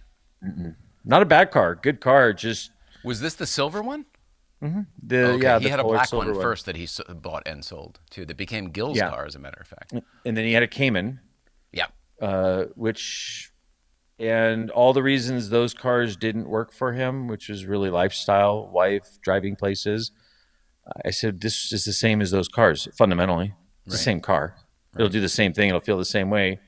And that was it. But thanks for keeping me in business. You helped me pay for my daughter's college education, and I'm very appreciative. But anyway, shifted opinions. I am excited to finally do. I mean, this is 10 years in the making to do a show. I started to do it. I hated the production side. I then finally, after a while, did it again. It's by no means for making money. It's a lot of work that we actually get to pay for production. To do it right. Yep. But it's just the right time to do it with the right people and to say the things you want to say and not really care. I mean, ultimately, my dad in the background's like, well, you're going to get media passes, right? Like, I'm here for the media passes. Nice. I want to get into the quail for free, which, it'll happen. Yeah, absolutely. So, well, I'm happy for you. I'm really excited. I'm excited to see what the new thing is. So go to Instagram, Shifted Opinions, plural. The website's not up yet, but it will be live on all the places you get. Yep, Shifted Opinions. They look just like that. Shout out Lane Skelton. He's a graphic designer, co-founder of Radwood, partner at Driving While Awesome. He did the logo for us, and it was so funny because. Go ahead, Jay. No, I think he's Lane Skelton Design on Instagram. Yeah. Lane Skelton Design on Instagram, and very talented graphic artist. And because of the last podcast situation with the host wanting to use AI and Chat GPT to generate algorithmic topics that would appeal to the audience, I know it makes you throw up a little in your mouth, kind of. I understand the need to do it today. I just don't. I don't like that. It doesn't align with my humanity. It didn't align with us. And so Casey, who we tease as famously, has a trigger effect with AI now. So Lane stepped in, just pro bono, designed that for us. We went back and forth, talked about a few things, and he killed it. I mean, he's such a talented designer. So very, very appreciative of that. So in addition to being our late night playset anniversary, 8 years, whatever this show was called in the beginning, Life with the Ryans is tonight's show. It happens to also be, yesterday was and yesterday was actually our anniversary, the first, but it's the anniversary of Late Night with David Letterman as well. And Mark Carzon, who's over here saying hello, used to work on Letterman, and he used to take all the bumper photos we used to watch, in and out of the commercials when it was on a garbage truck or a hot dog stand or in a puddle on the road or whatever, the Late Night logo. Mark took all of those photos. A happy anniversary to all the Letterman people, too. Kevin says, congrats on the 8-year anniversary. Thank you so much. I don't know if it really is an anniversary or not. I mean, this show has started and stopped a few times. How much of a 997 GT3, RS or otherwise, experience can a GTS replicate, and how much more do I need to spend to get to that level? RS? Just a speculation. It's not. Question. It's the funny thing, Ricebox 1178. I mean, Steve, I assume you want me to answer this, or do you want to answer it? Either one of you can take it. Not it. Here I am jumping in when maybe Steve knows the answer to it. Oh, I think Steve's frozen. That's what happens. See, Steve, the way you are frozen is how it happens in my world. People just freeze up when they hear these things because it's just a bunch of letters. So the when that car came out new, 997.2, that was the first time the GTS came out. And I remember when people were buying them, they're like, oh, the GT3 is here and the regular Carrera S is here and the GTS is right in the middle. And it couldn't be further from the truth. Think of it as a Carrera S or 4S with a little more power, little more suspension. It's Correct. like a S or 4S plus. A GT3 is a race car for the street. It is a homologated type race car. As you go newer, 996 GT3, very much like a race car, just a race car with carpet and air conditioning. By the time you get to modern day GT, in fact, I think 991.2, which is late teens, 2018 and 19, is probably the most usable GT3. Like if you were debating, do I get that in a GTS or a GT3? I'd say that those are more similar because they became pretty refined and drivable. But the 99, and then price wise, I mean, I will all day long don't understand the 997.2 manual Desire and the pricing that's around it. It good car. Is it worth that? I don't think so. And then when you get to the GT3, you are buying something that's made to be driven that you can't drive because you're married to the odometer and the paint and all these superficial things that will predicate value. And we're seeing a big jump right now in the price. So a 997.2 GT3 that's a high-level driver, that car yesterday was 160 to 180 in today. And then we're talking like a year ago. And today that car's now, well over 200. A GT3 RS, 997.2 GT3 RS, Jay, those you start at like 450 to 500 for a 997.2 GT3 RS for like a collector grade, good color, low miles. The 3.8, not even the 4.0. Not the 4.0. The 4.0s you're at like 650. What So the? 650 for fuck? 650 for like the worst one, the highest mileage white. If you get to anything interesting, you're at 7 figures. Can you believe that, Steve? You hear that? But here's I hear it, but I don't believe it. I mean, when we were the kids, problem- what was a 911 was, well, when the 993 came out, it was a big deal that they backed the price up a little bit and that you could actually buy one, bare bones, but for like $59,900. Yep. That was a big deal. Base Carrera, but $59,900 with no options. Yep. And you could get it at the same time the 964 was still sitting in the lot. Correct, yeah. There'd And still this be is leftover two- 964 This is sitting there. 95. Yep. Yeah, because the 964 was supposed to not come in 94, but they couldn't get rid of what they had. And the 993 was supposed to, in Europe, was all 94. It came as early as fall of 93 for the 993. It was supposed to come to the U.S., and the dealers screamed they didn't want the cars because they knew the cars would be better, cheaper, different, and they couldn't sell what they had. And this would just put the nail in the coffin.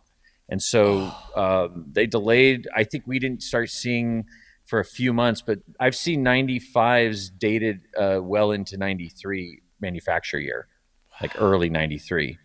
So David Leslie says, as an artist designer, AI truly sucks. he's not wrong. He's not wrong. So that is astronomical. I didn't realize. Whoops, a daisy. Oh, Steve dropped off. I had no idea. I really didn't.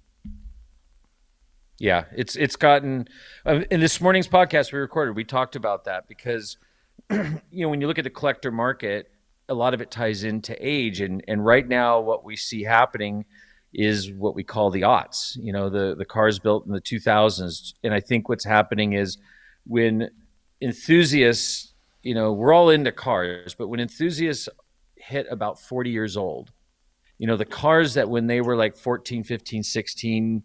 That through their college years, those are the cars that are most impressionable, and those are the cars they want, and they really can't afford, but they know they're close. When they were that age, they were aspirational. Yeah, they were in college in 2000 or 2005 or 2010, and so they saw a GT3 and they wanted a GT3, and I could relate. I wanted a Countach, and I remember when we opened AutoKennel in 2005, I went and saw a friend had a Countach with the engine that burned up out of it, but the body was perfect, and he would sell it with eventually everything in there for like $85,000. And today that car assembled is $650,000 to $800,000. Oh my! It was a desirable color, early year, whatever. So you sit there and wonder, like, does this carrot just keep moving? And even Jennifer said, so if you had the chance to sell everything and buy that, would you? And I'm like, no way, because like that's just a one moment expression of your joy, and then you look around like, now what do I do with it? I want to go drive in the canyons. I want to do something else. Your car collection, you have a car for every frequency of joy. Yeah, it's every all speed, every type of setting, every type of road. I mean, it's sort of like a tool chest.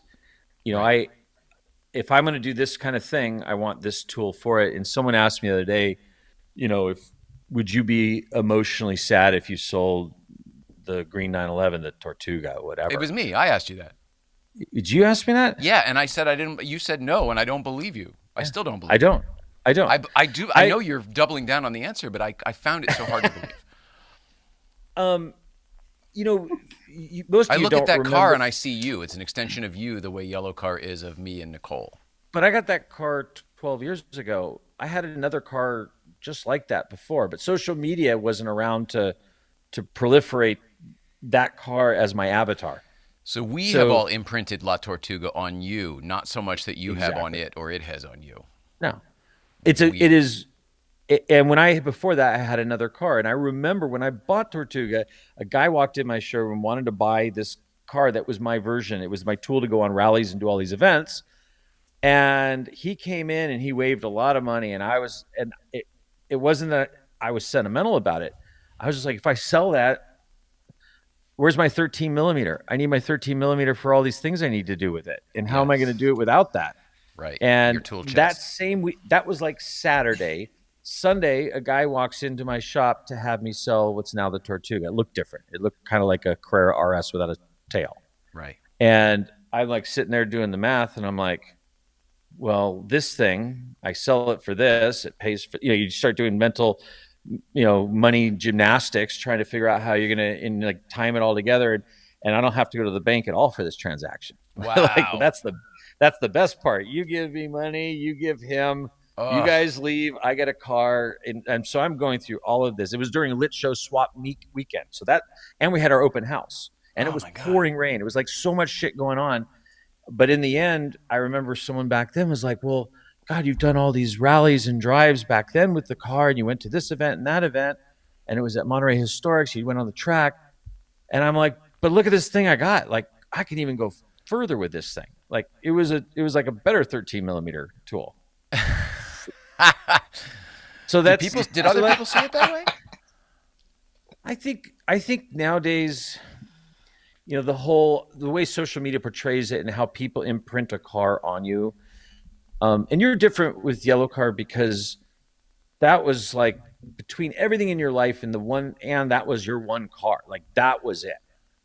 That was everything. And I mean, I told you when we bought that car, we intended to flip it every year and get a newer one. And right. Chase well, that's what you had been doing previously with your life, right? With BMWs. No, previous to Yellow Car, we had brand new leases every 2 or 3 years because we had a company and we were making money. And so we needed the write-offs and everything. So we would lease brand new freaking BMWs every 2 or 3 years. And then the last nesting. one I got was that M4 when it first came out, the new computerized, beast that was sort of like had AMG power and ferociousness, but it was just a computer to drive. It didn't align with what I used to love about the BMW cars. And within a year of ownership is when we bought the Yellow Car. We had both for a while. Steve was there when we had both. Yes, I was. And I drove both. Yep. And see, it became, oh, these cars are too new for me. I'm chasing what I like about cars is not here anymore, which means that, I've got to back up to find what I like about cars again. So we backed up from a 2015 to a 2005. So, I mean, for me, the newest we met. Go ahead, Steve. What was it? Oh, it was a 90 Honda Accord. Mine was an 87. I had just gotten a brand. Oh, wow. Well, we are that old. Mine was an 87. Yours was a 95, I think. Your brand new one. Brand new 95 Civic. $10,800. Except you leased it, didn't you? At first, and then we bought it. Yeah. No radio. We used to scream around in the car, and we would go dealership to dealership and test drive cars all the time. Like, we'd pick a Saturday afternoon and just hit them all on the road. You're that guy. Yeah. Oh, we were in that car all the time. I did it too. Don't worry. You're a car guy. This is when you go around on Saturday to dealers and see what you can test drive. Yeah, and where we lived, but we were 17. Like, I started doing that. I was 25, probably 25 or 26. I don't think I did it that young. I didn't have the balls for it. I didn't know it was a thing until he showed me. Oh, I just was always interested in cars, and I had this 87 Honda Accord hatchback that, was not the biggest enthusiast car in the world, but I was always into all the other things. And so I would test drive everything from Eagle Talons to 993s. Everything they had at the auto park. There was Hondas and Audis and Infiniti back then, Mitsubishi back then. Isuzu maybe? Can't remember if they still had Isuzu or not. Speaking of which, I think I'm going to try to sell mine. You are? Isuzu. Yeah. I posted something today on my stories, and I was like, but I drove it Saturday. That's the one I wouldn't mind going. I think it's neat and cool, but that's it. Yeah, it was a thing I've been looking for so long, and then you catch it, and then you're like, that was really fun. Time to let it go. So it was the impulse. Impulse, yeah. the Joe Isuzu Impulse. Oh, Do you remember Empty Nest? Joe Isuzu used to live next door on Empty Nest. Oh, the actor that played Joe Isuzu? Yeah, he was the neighbor on Empty Nest. Oh my gosh. Was that like early 90s, mid 90s? Yeah. Yeah, late 80s, early 90s. It was Empty Nest was a spinoff from the Golden Girls, so it must have been, Yeah. late 80s probably. Driver Psyche says, I'd love to hear summary of USA GT3 for yellow car. Well, I mean, we kind of did a brief synopsis in last week's episode, if you want to check that out. I would hardly call it brief. That wasn't true, but we didn't get into any great detail. How many miles before and after? I don't remember what it was before, but all of these seem to brush right up against 15,000 miles. I think this one was like maybe just shy. I'm pretty sure next time I get in the car to take it to Marco or wherever, it's going to be 170,000 miles. We're at 169 and change right now. What broke down and needed to be fixed ASAP? Okay, well, that's interesting. Something obviously happened in the transmission. My buddy Steve knows that when he's already laughing down there in Florida. But that happened on like day 2, and it still allowed us to Only get 'cause to I don't like wanna day cry. 100. So, we should figure this out. I wonder if I was gone 100 days. I bet I How does was. that happen? 3.5 months? That's 100 days, isn't it? Yeah. Yeah. 100-day road Yeah. trip. That's about right. A little more. 105, 110 days. Well, 3 months is 111 days. yeah, Is so it? that adds Seriously? up. Of course it is. No, I don't know. But if you did the math, you figure out it's pretty close. It is pretty close. That first trip I was thinking the same thing. I just didn't want to say it out loud. the first trip we took was we thought it was 10,700 miles, but it turned out I estimated from the wrong time from when we left, and when I got back and Marco showed me when we left TLG what the mileage was, I was a couple hundred miles off, and it was actually 11,100 miles for the first one with Nicole, which was totally unintentional because we thought we were at 10,700. Air oil separator, but that clearly had been going for a while if you looked at the rear bumper. I can't believe you also- went that many miles on your original. If that was it had to have been the original one. You bought the car was 60,000 or 30. How many miles were on the 30? 30. Yeah. So and it was, what, 8 years old? 10. How old We was bought it? it 10 years on old? this trip. It turned 10 years in our hands. It was at the end of December. We Okay. bought it 2015. Okay, but the car was 10 years old when you bought it. Yep. And we've had it I for doubt 10 the air to oil separator was done. So for it to go, usually that's like 100,000 mile type thing. Mhm. So you went 160 some thousand miles. Yeah. That part served its purpose. Yeah, it was crispy when Corey took it out at BMW Ridgefield. It was that plastic was shot. It was disintegrating. And then let's didn't know see, you we did- anything. We also got what's that? Oh, Lauren just FaceTimed me from Portland. Sorry. That's whose Say camera hi I'm to on right Jake. now. I'm talking to Lauren on camera 5 there. Lauren's camera 5. She's still camera 5? Yep. Yeah, she thinks so. So Lauren, say hi. I'll call you later. All right, sounds good. Love you. Love you. Bye. Let's see. We developed a misfire in Connecticut and limped over to BMW Ridgefield. They did plugs and coils, which again, those are like, maybe 60,000 miles. And Well, the coils in those cars were famously crappy from Porsche, and so I think we've like when I replaced got- those already. I think we've done plugs and coils maybe a couple times. okay, they've probably done updated ones, and then you wore those ones out. Which I think so. It's Okay, like makes 60,000 sense. miles, right? Plugs and coils ish. I mean, plugs, yes. Coils, I don't know that soon. Plugs are like every 4 years or 50, 60,000 miles. They keep changing it, but And maybe the coil coils is every packs other. were maybe every other. I don't know, but Okay. that's still impressive. But regardless, he put it back together and it started right up and ran great. So, shy of the transmission, the car is running great. Let's see. Needed to be fixed right away versus what's in for the car now once it's in California. Yeah, transmission is really the biggest thing. Oil change and transmission. It's running great otherwise, and we did a lot of other things on the way, including little things that were always annoying, like that I just never really got to, and that are like too small to bother TLG with, like the trunk pop button was broken, replaced that. The hood struts, like I replaced those while we were out on the road, things like that. That made the car a little more easy to use. The mirror adjustment window switch location. Yes, I did. for, Well, for because I rain. took the door cards off before we left. So yeah, I've moved that under. I've moved the window switches, which are exposed to the elements on most 997s. I moved them forward under like the mirror section, so they're not when water comes in the window. It won't get the switches wet. It'll still soak that brand new trunk pop switch, but whatever. It is what it is.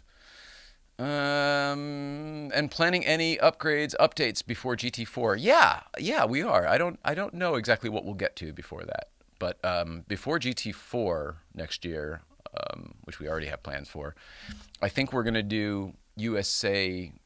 What are we gonna call it? Route 66? 100-year-old anniversary of Route 66 is this year, and I did a little portion of it, and it was very sad and depressing. And I want to go do the whole thing while it's still here, while whatever's left is still around. So I think Aren't they that's the doing some next kind of trip. Are they doing some kind of celebration for Route 66? And I got understood it looked like they were trying to reinvigorate it. I think Or so, and I certainly hope so. David, And I would love to be a part yeah, of it. yeah, hopefully, Yeah. hopefully. So if we can get out there and get yellow car on Route 66 and maybe get one mobile one involved or whatever, I think that would be fun, really fun. Let's see. A lot of welcome backs and happy anniversaries. And my loving Aunt Barb, whose glasses these are, says, "Your most loving aunt is technologically challenged, so I don't know how to view you live, but I tried. Love, love, love you. Big hugs." I love it. Wow. So awesome. So Jay, just because she's watching right now, so my mom just texted me. Oh gosh, maybe a half hour ago. Just saw Jay's post. How do I listen to Late Night Playset live? Live tonight tomorrow. Please help me if you're not too busy. Thanks. And then I was on the show, so I finally sent a link. She goes, aha, I figured it out. Oh, So, good. so Mom Kennel is on the phone. Either is on the, Facebook or is watching. YouTube. I love it. And then did you see Sean Lee's been here in the chat as well, saying he misses us, which is lovely. Sean Lee from the Purist Group. Yes, mentioned 25-year anniversary Countach. It was Was mere a mere 125. 125,000. Oh, yeah. What is it now? They're actually the least desirable. They're probably still right around 500 for a decent one. 400 to 500, and that's like the least desirable Countach for sure. Wow. Which I would always say there's no way I would ever take one of those, but now I would. But You're less I got to drive discerning Pops. now. You'd have any Countach. I would. I mean, I got to drive Sergio's Pops 710 Garages one, white with red interior. White on white is more my jam. But the funny thing is, everyone for years like, oh, that's the horrible car. They drive, they're inconvenient. Everything about it that's bad. And it was absolutely fantastic to drive. And is it a modern car? No, but Farrah used to say the same thing about his. That when he would But you know what drive the it all thing the is? time.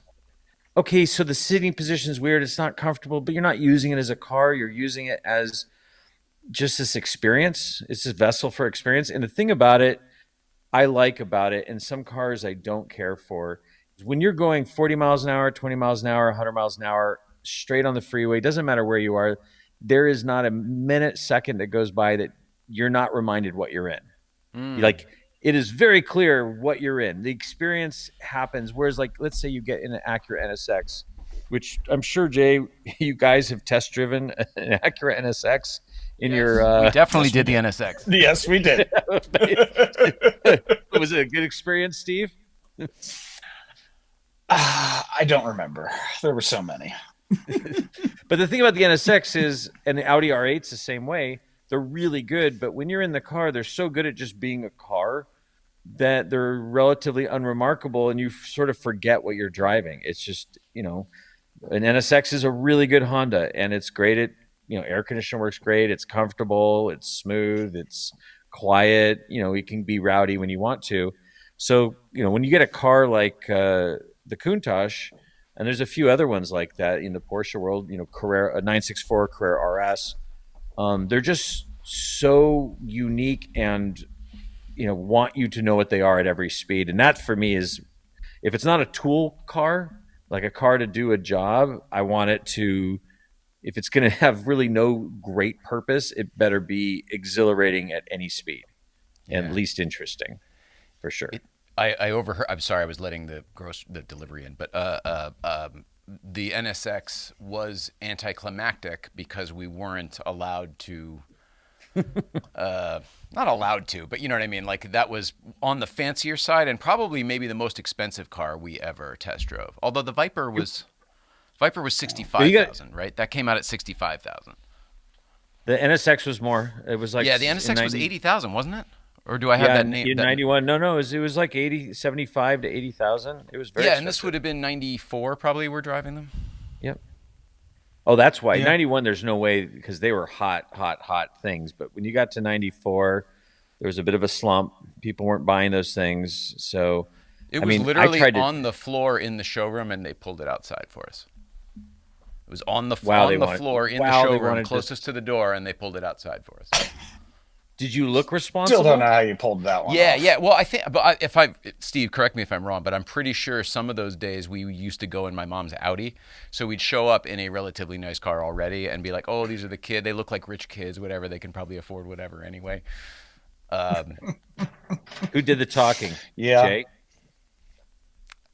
Well, we switched off and on because I every was once the in a one while usually- I was his driver or he was my driver. Or we'd You'd be surprised how little you had to make up. You know what I mean? They really, we weren't like feeding them a whole bunch of bullshit. They literally would just let us do it. Because they would you would give them the opportunity to draw their own conclusions. Correct. I think I'd say, And we look, didn't we correct were them. just up at Porsche. We just stopped at Dodge, blah, blah, blah, blah. We're over here. We're on our way to over there next. We figured we'd stop in here on the way. What do you got? Nice Let's talk shtick. about it, that kind of thing. And they think, Love the well, shtick. let's get this fish before he goes somewhere else. Let's take it out of the showroom. Go for it. yeah, that was amazing. I don't know much about this. I know that people send me things from time to time, but I don't know about that. I like Matt Farah's take. It's interesting. What Matt Farah has a good point, and it's just the AI slop that becomes a bit numbing. But I'm all for a really fun satire or parody that's done well. Yeah. Saturday Night Live exists on parodies, and Yeah. it's some of their best stuff. And to make that thing something. Sorry, text is going off. To make it more of like an animation, not like lean into the cartoon part by being a cartoon, not an AI generated thing. Or on the other hand, have actors. And that was the whole idea. Just don't do the AI part, but just, even if it was really crudely animated, it would almost be charming and fun. So Okay. that was his take on it. And I agree, but it's clever. Parodies are always fun. I've been made fun of on it. I think we all have. Anyone who hangs out there for a while. I definitely have, because people have sent them to me. So I never really, I don't follow it. I don't see it regularly. So I don't know what I don't know what content they normally put out. Oh, they just parody the stereotypes and everything else. Yeah, like that's the internet. I'm sick of seeing this troll on my feed. AI stop. Oh, AI Yeah. slop. Okay. Yep. Enjoying the Porsche chat. Oh, okay, great. Well, you should tune into Shifted Opinions. Switched opinions. Yeah, Switched. It'll be a lot no, of it. Shifted Opinions, not Switched Opinions. Shifted Learn the name of your opinions. show. Gosh. I know. I'm tired. We recorded it. I was up at 5:00 recording this morning because they're on the East Coast. Vinny Russo says, so many great guests over the years. Do you have a favorite? Wink, wink. Well, obviously, Vinny Russo is always entertaining. That's an interesting question. Do you guys have any favorites that you've seen here over the years? I mean, I like your friends, the mutual friends. I love having Phil on. Phil is you never have a bad day when Phil's on. He just makes Totally. everything. Love that guy. He's sort of our local Mr. Rogers with a little bit of attitude. Definitely. Yeah. Yeah. His energy He's is contagious for sure. Definitely. And I would say the other one is Positivity. Rain Wilson. Okay. And I think what was fun about it, We should do another is one he- with Rain. We've said that he's- before. We should do another one with He's him. so clever. He's such a funny, quick wit, clever guy. And if you go back and watch that show, the awkwardness of you not watching The Office because you was It came up a lot. charming. It was really funny. I enjoyed it. but he was such a good guy about it. And the thing about it, and the really the best of all the shows you did, the best quip from Nicole, like when she just nails it, because Rain's talking, he's like, he says, Nicole, if it wasn't, it's sort of like if it wasn't for you, none of this would happen. And then the normal thing you do is like, if it wasn't for you, it wouldn't happen. She goes, I know, and just mic drop. But the thing is, she did know.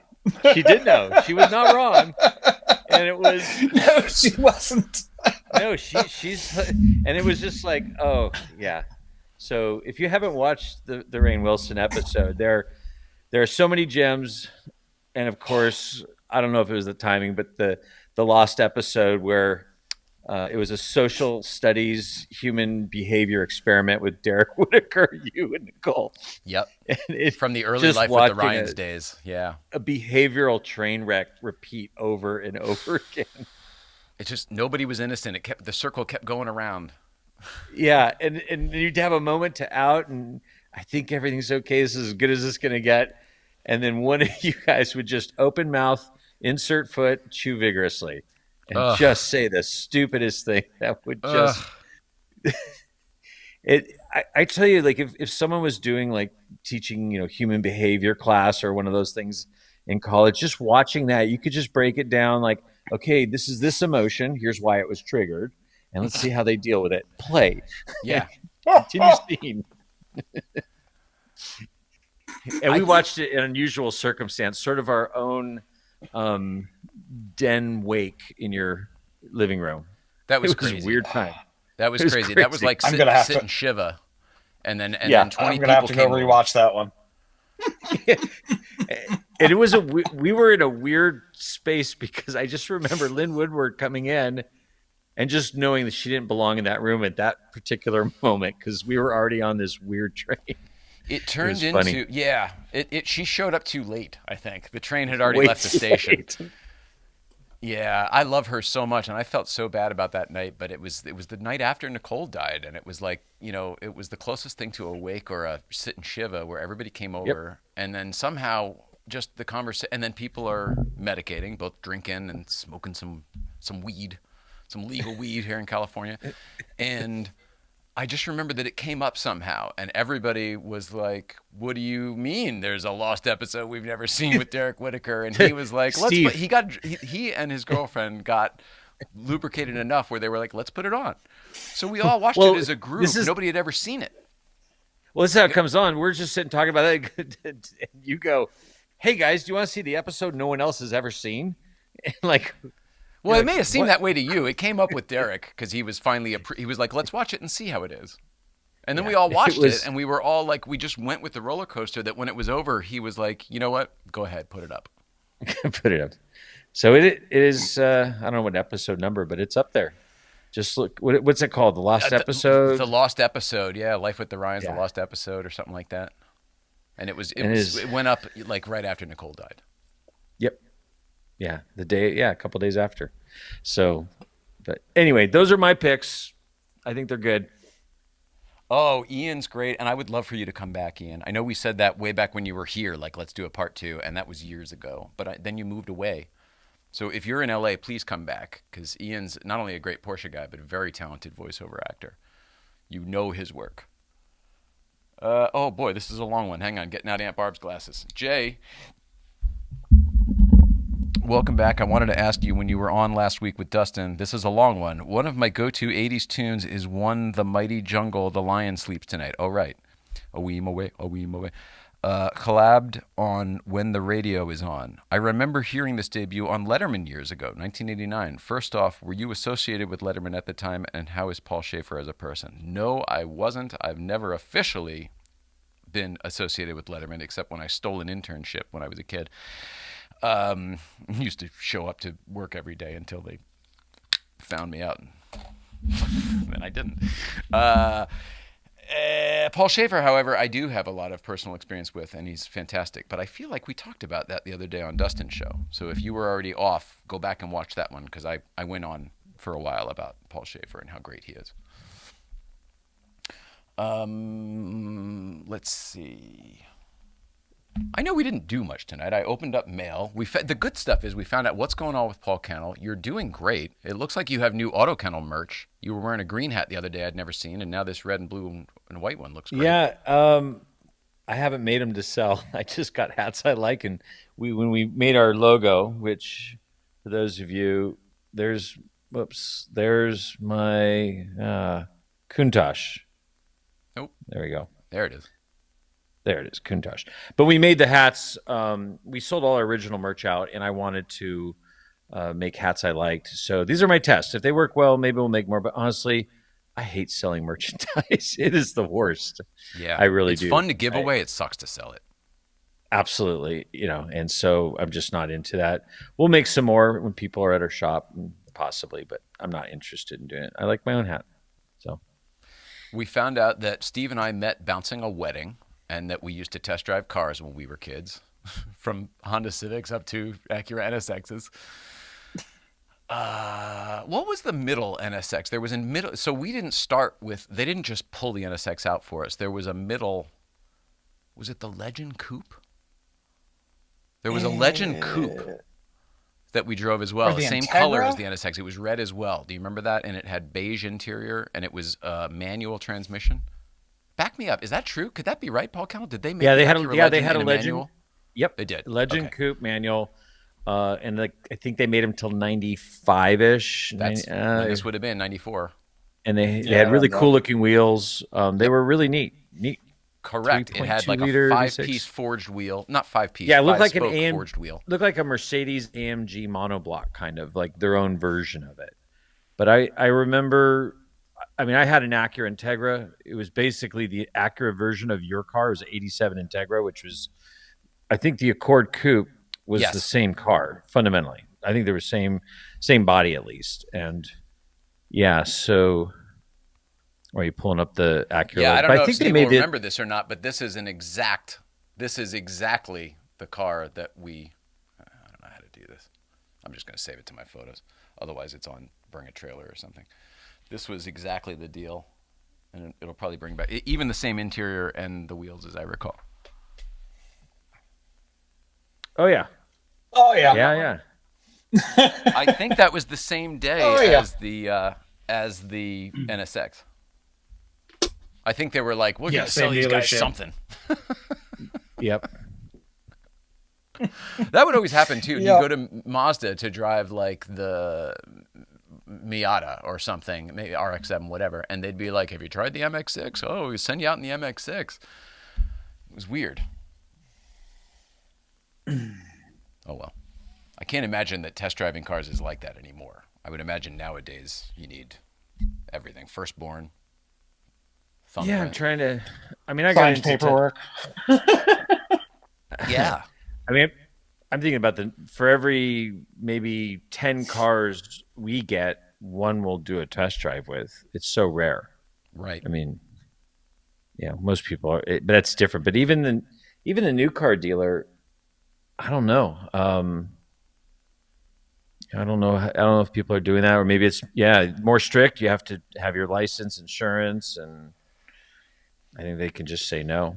So Yeah, I think the old days they would Last take a few I've bought. Do you remember the old days, Steve? They would Picture? sometimes they would ask for a photocopy of your license, sometimes nothing. And Yeah, and last when few there was times two they of us, keep my license. when there was two of us, very rarely would the guy come with us. So we would often just go on our own, and then all hell broke loose. E-brakes and everything. It was crazy. And they don't do that anymore at all. I mean, even No as a way. grown man, gray beard, show up with my wife, just looking for a new work truck. Yeah. He's like, I'll go with you. They're sitting in the back seat. Yeah. Man, so funny. How does everybody else feel? Did we do the thing? It's been just about the time. Hello? Here come the glasses. I feel like I'm I alone had the today. comment, and then I had the comment and then I erased it because I didn't think it fit for the current combo. No, you got it, buddy. All good. No worries. No worries. So what's next for you, Jay? What are you going to do? See, that's a good question, man. I'm figuring that out. There are some projects that are on the horizon that I will be doing, but it's just more projects. I think I'm ready for like the big whatever's next. You know, a year after Nicole died, I was mush for a year. Don't know what happened. Time warped. Feel like that time didn't even pass.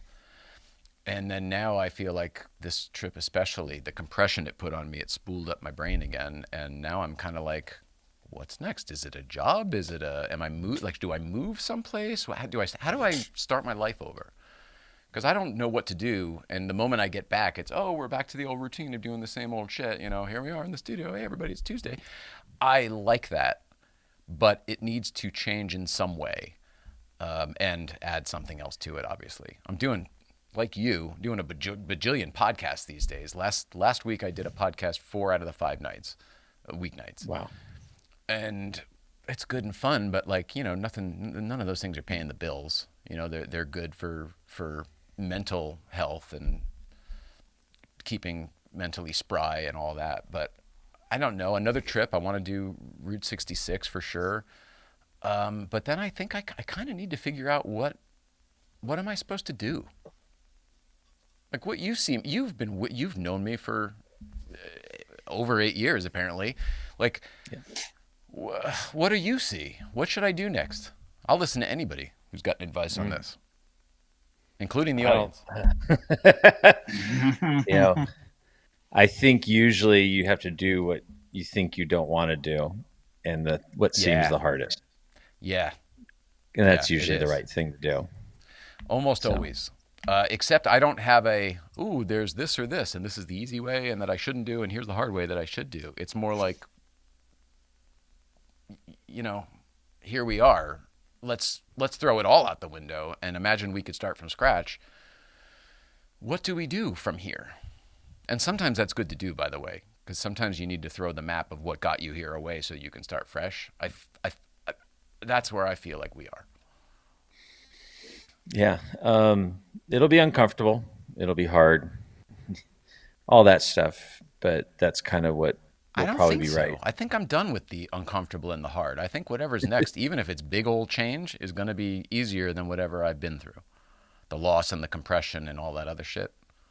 Yeah. Yeah. I could be wrong. I could be. I'm excited to see what it is, because I think there's greatness inside. You're amazing. You're amazing. There's a lot of good stuff coming up. I know that. It's just, you know, figuring out the now of it, which I guess is like a lot of people.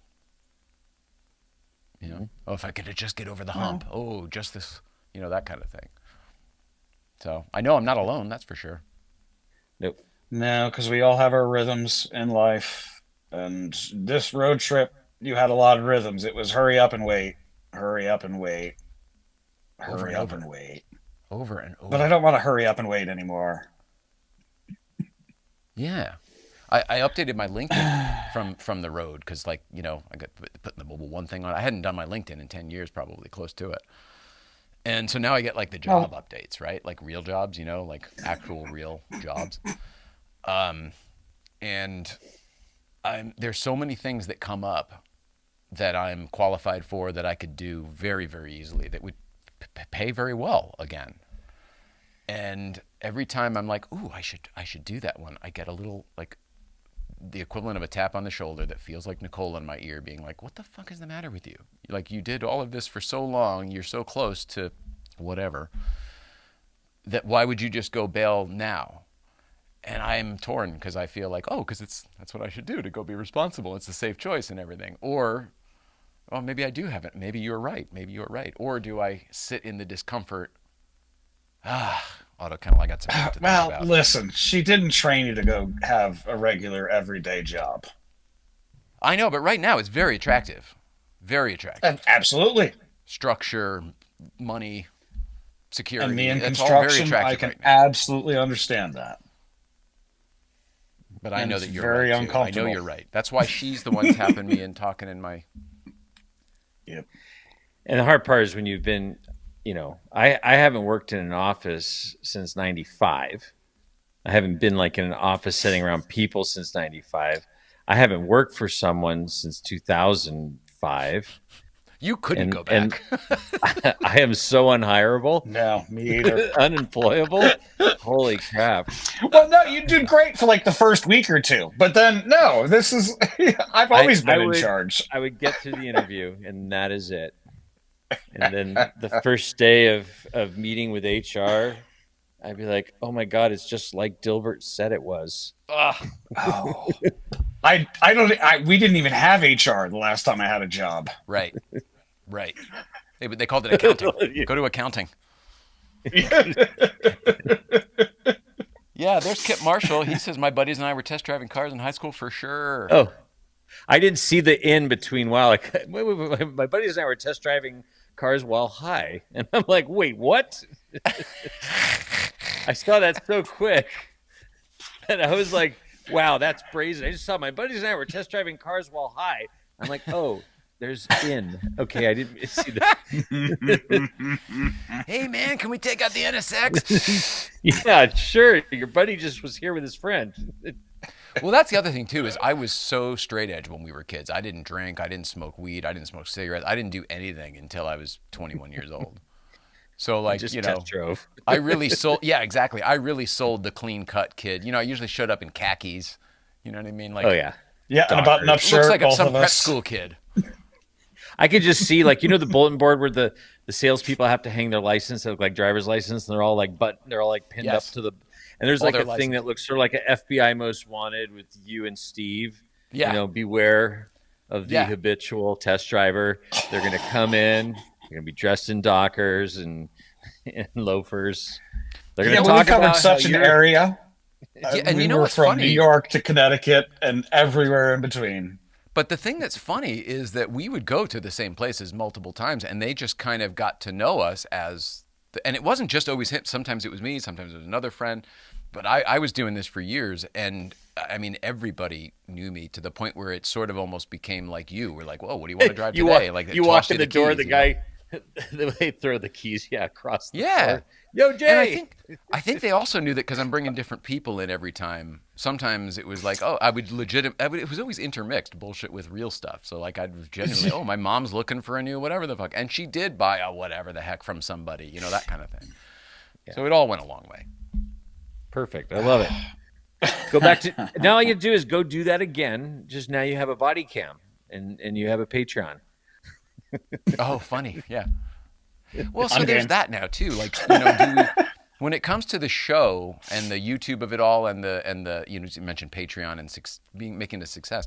Like, you know, this trip especially, last trip and this one again, I'm hanging out with all these professional YouTubers who genuinely do make money at this and get a lot of hits and, you know, have ad dollars and all that crazy stuff.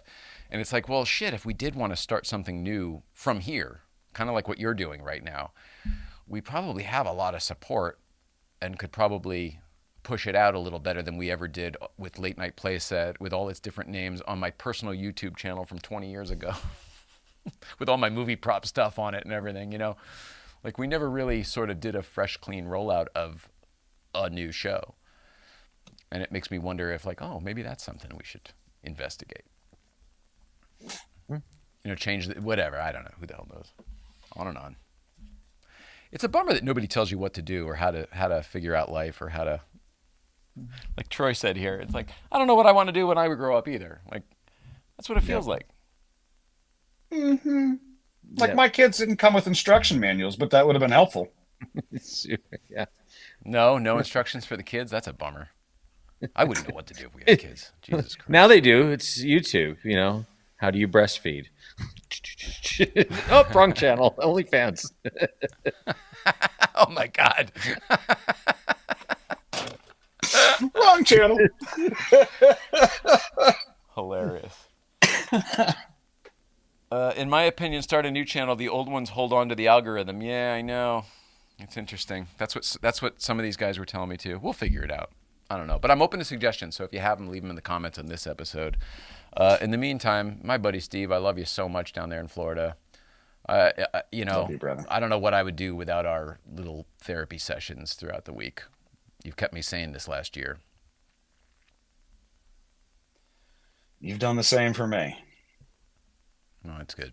And AutoKennel up there, it's the same with you, man. I mean, for years you have supported us and helped me keep my sanity when life was not going our way, for very long amounts of time. Well, And I'm you just did the so grateful. same. I'm So grateful to you as a friend, and both of you feel like brothers to me.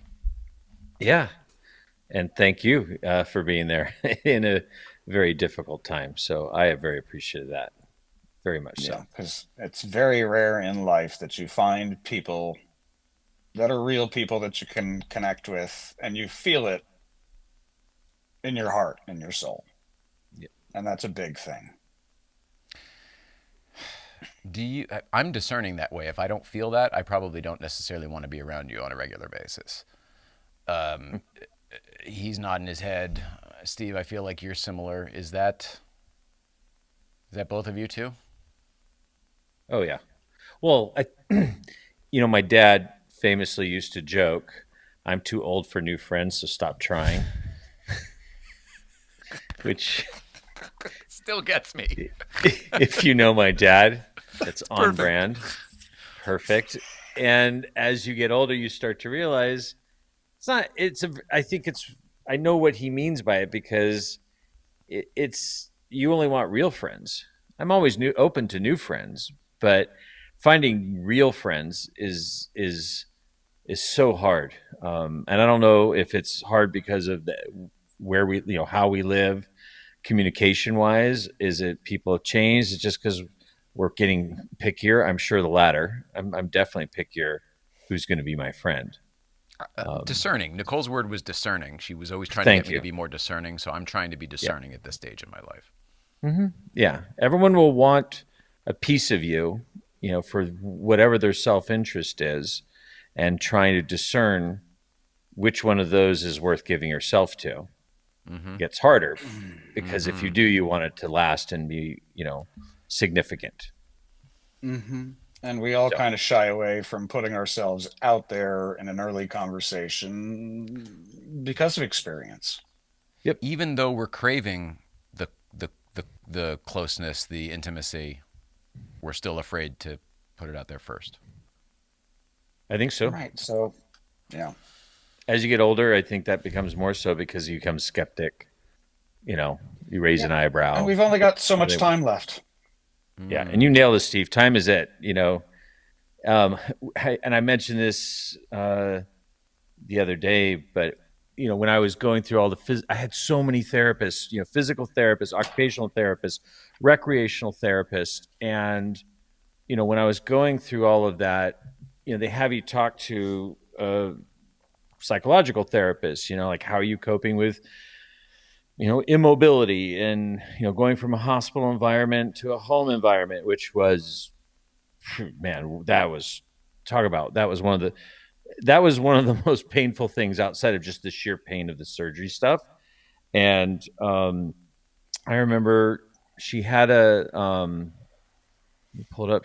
I wrote it down, and I look at it every day. It's like my first email. She said, "You lived more life than you have left. How do you want to live what's left?" Whoa. You lived more life than you have left. Already. How do you want to live what's left? And I think The about simplicity it of every day. that. Yeah. And so, things aren't always going to be smile, happy, rainbows and Pegasus and so forth, the unicorns, but it's going to be hard. But like, you want the hard to have value, whatever that value is, intrinsic, monetary, growth, whatever you put value on, but it has to be value to you. So yeah, as you meet people, things endeavors you're going to take, drives you're going to do, people you're going to spend it with, you start, choose wisely. Yeah. Yep. Wise words. Wise words. All right, we'll shut it down here. David Leslie, I'm never growing up, so good for you, David Leslie. And Kyle Watts TV says, what's up? Nothing, just shutting it down, Kyle Watts, but thanks for being here. Let's see. Thank you to Paul Kramer and to Florida Steve. Paul Kramer, how do people keep up with you and what you've got going on? You can on Instagram. It's AutoKennel. Facebook, Instagram, all the different social stuff. YouTube, youtube.com/AutoKennel, and our website, AutoKennel.com. And of course, our podcast is Thank you. Shifted Opinions. We're not sure, but cars are involved, and that's going to be a weekly show. Should be live in a couple days. Boom. Thank you. Absolutely. And on Instagram, it's Shifted Opinions on Instagram. Go follow it now. I just followed the other day, and I think the show just followed you as well. Let's see. Steve, you're not on social media, so the only place to find Florida Steve is actually here on this channel. Tomorrow we've got Greg Grumberg as our guest on A Blockbuster Year doing the movie Cocoon. Love him. Love that movie. Can't wait for this. I haven't seen this movie in so many years, and it's so good. It's such a good movie. Not available on streaming anywhere, though. That's the bummer. That's happening tomorrow. Also, I think I'm going up to Porsche Santa Clarita to go get a Boxster. Not even for me. I'm just picking it up for a friend. But if you're around Porsche Santa Clarita tomorrow, Bahama Brian and I are going to come up there. So say hello. And then we'll be back here next week with something else. Is that about right? Awesome. Did we do it? We good? Perfect. Thanks everybody for being here That's in the it. chat and the comments. And for 8 years, it's kind of crazy. I miss Nicole so much, but we're not ready to pack this thing up just yet. So if you have any suggestions, any ideas for what this show or a new version of it could be, drop them in the comments or send me a message on Instagram, because we are very, very open and we want it to be a show. Whatever this is, it's going to be more audience, more you, less us. Yeah. So keep that in mind. This has been Talk to Me Tuesday. Always a pleasure. Good night. Thank you to both of you. I love you both so much. We love everybody at home. Please love one another, and we'll see you out there. See ya. Love you guys.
It's the truth. What are you going to do?